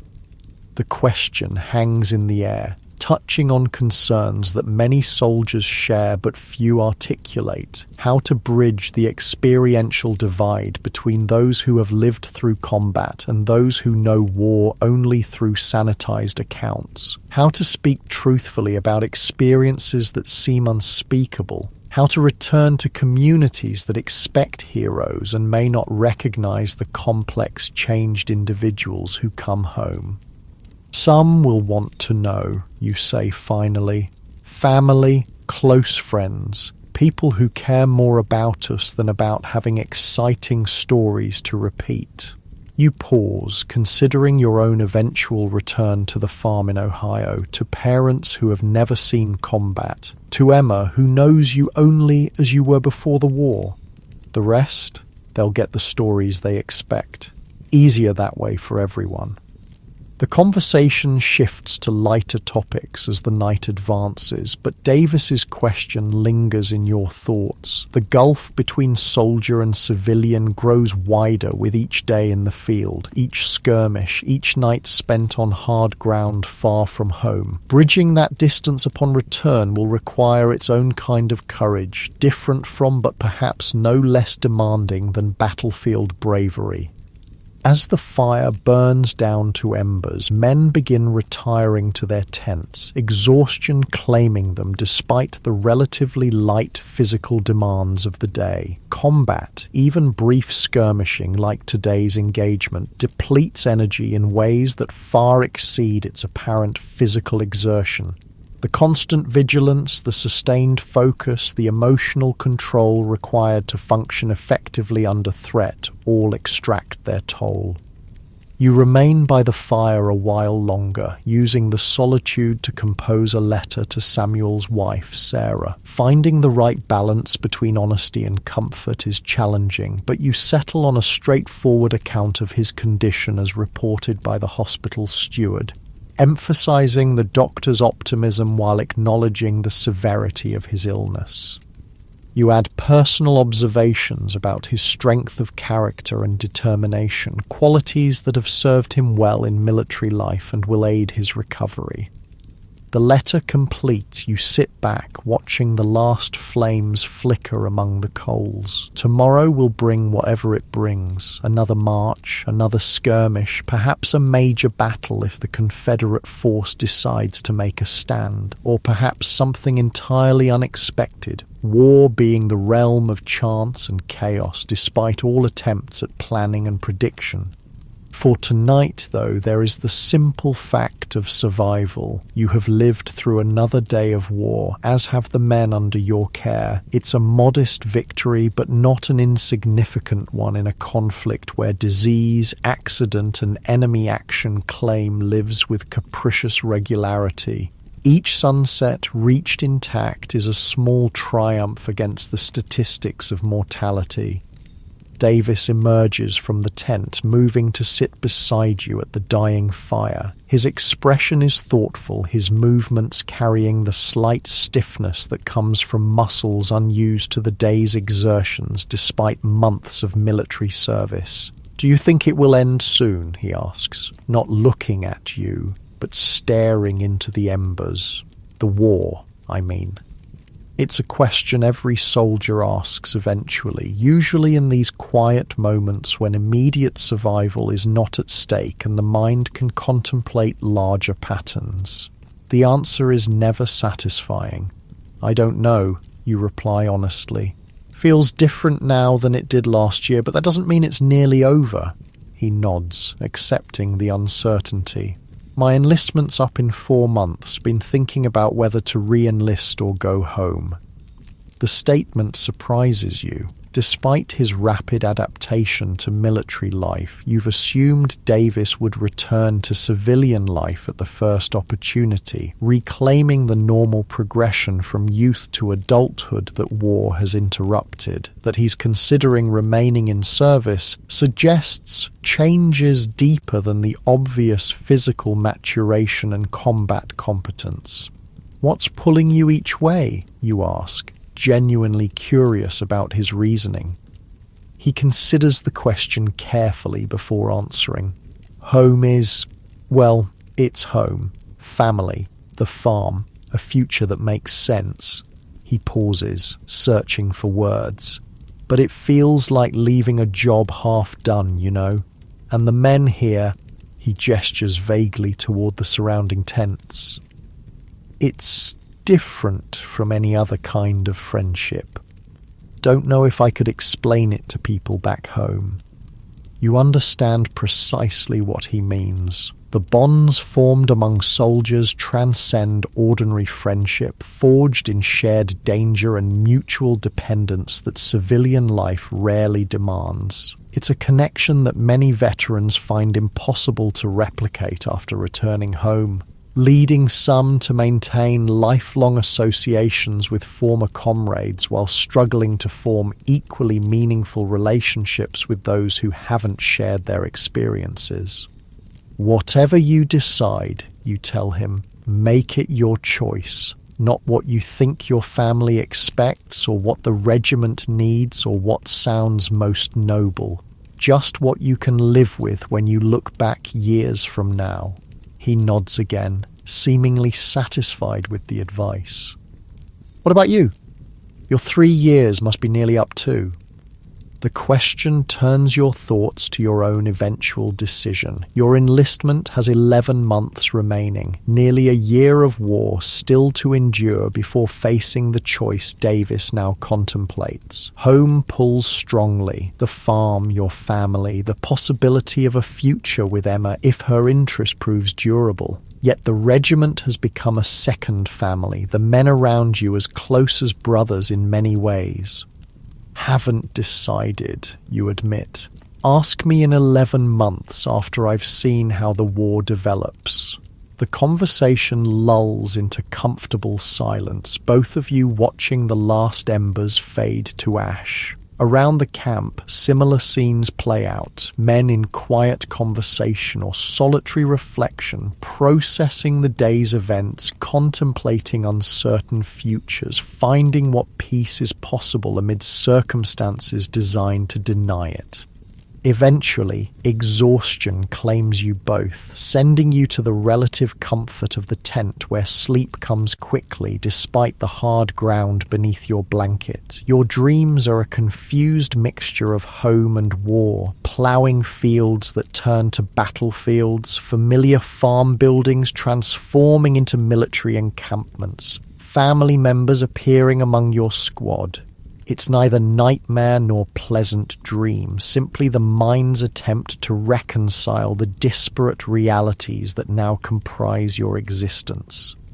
Morning arrives with familiar sounds, the bugle's call, the rustle of men emerging from tents, the clatter of equipment being gathered for another day's march. The routine of military life continues, each day building upon the last, the war's progress measured in miles advanced. Positions secured, casualties sustained and inflicted. But beneath this surface continuity, subtle changes accumulate. Davis moves with increased confidence, his questions more practical than fearful. Monroe plays his harmonica more frequently, finding solace in music when words fail. Bennett and Wilson have developed an unspoken coordination, each anticipating the other's movements during skirmish deployments. And you feel the weight of sergeant's stripes on your sleeve, not just the physical fabric, but the responsibility they represent for lives entrusted to your leadership. These incremental adaptations, multiplied across thousands of men in hundreds of regiments, form the true story of the Civil War soldier's experience. Not just the dramatic moments of charge and countercharge, victory and defeat, but the daily endurance of hardship, the formation of bonds that transcend civilian understanding, the gradual transformation from citizen to soldier, and for the fortunate, eventually back to citizen again. As the regiment forms up for the day's march, you take your position at the head of your squad, checking equipment and alignment with practiced efficiency. The road stretches ahead, leading toward whatever engagement or encampment the day will bring. Behind lies yesterday's crossroads, one small point on a map of conflict that spans a continent. And somewhere beyond the horizon waits home, a place both unchanging and irrevocably altered by your absence, just as you have been changed by experiences that those who remained behind can never fully comprehend. The drums begin their cadence and the column lurches into motion. Left foot, right foot, the eternal rhythm of the infantry marking time toward an end that remains beyond sight but must eventually arrive. Until then, there is only the next step, the next mile, the next day of a Civil War soldier's life, endured with grim determination, occasional humor, rare moments of beauty, and the sustaining knowledge that you do not walk alone.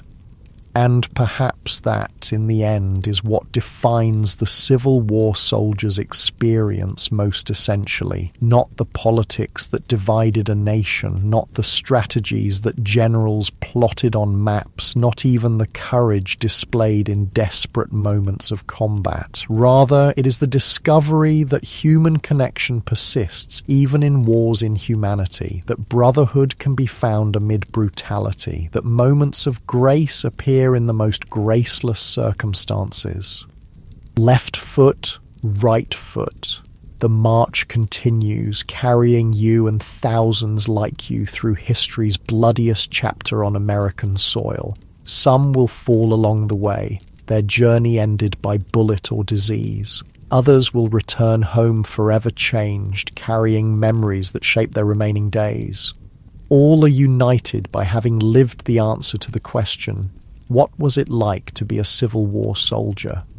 It was hardship and camaraderie, boredom and terror, mundane routine and extraordinary sacrifice. It was feet blistered from endless marching and hands calloused from digging countless rifle pits. It was the taste of hardtack softened in coffee and the smell of gunpowder that lingered in uniforms for days after battle. It was letters from home read by firelight and final messages dictated to strangers in field hospitals. It was everything human experience encompasses, compressed and intensified by the proximity of death and the forge of shared adversity. As the regiment disappears around a bend in the road, the dust of its passing settling on empty fields, we leave our unnamed sergeant and his squad to continue their journey. Their war will eventually end, as all wars must. Some will survive to tell their stories.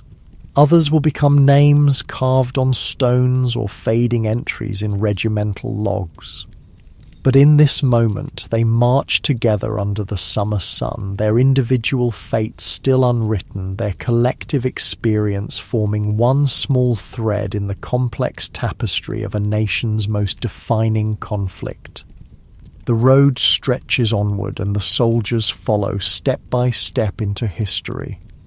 When we consider the Civil War today, we often focus on the grand movements of armies, the political machinations of leaders, or the social transformations that followed emancipation. These perspectives are valid and important.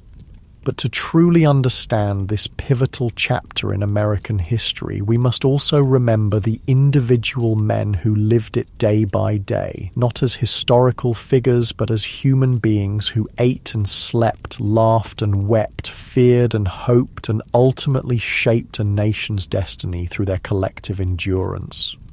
Their legacy lives on not just in monuments and textbooks, but in the very fabric of American identity, a reminder that our nation was tested by fire and, though scarred, emerged intact through the courage and sacrifice of ordinary people facing extraordinary circumstances.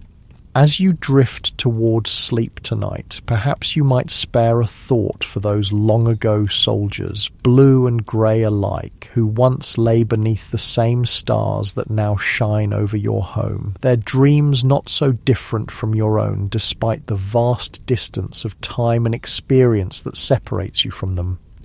In remembering them, we honour not just their service but our shared humanity, the enduring connection that binds us across generations to those who came before and those who will follow, all of us participants in the continuing story of a nation still striving to fulfil its promise of freedom and justice for all.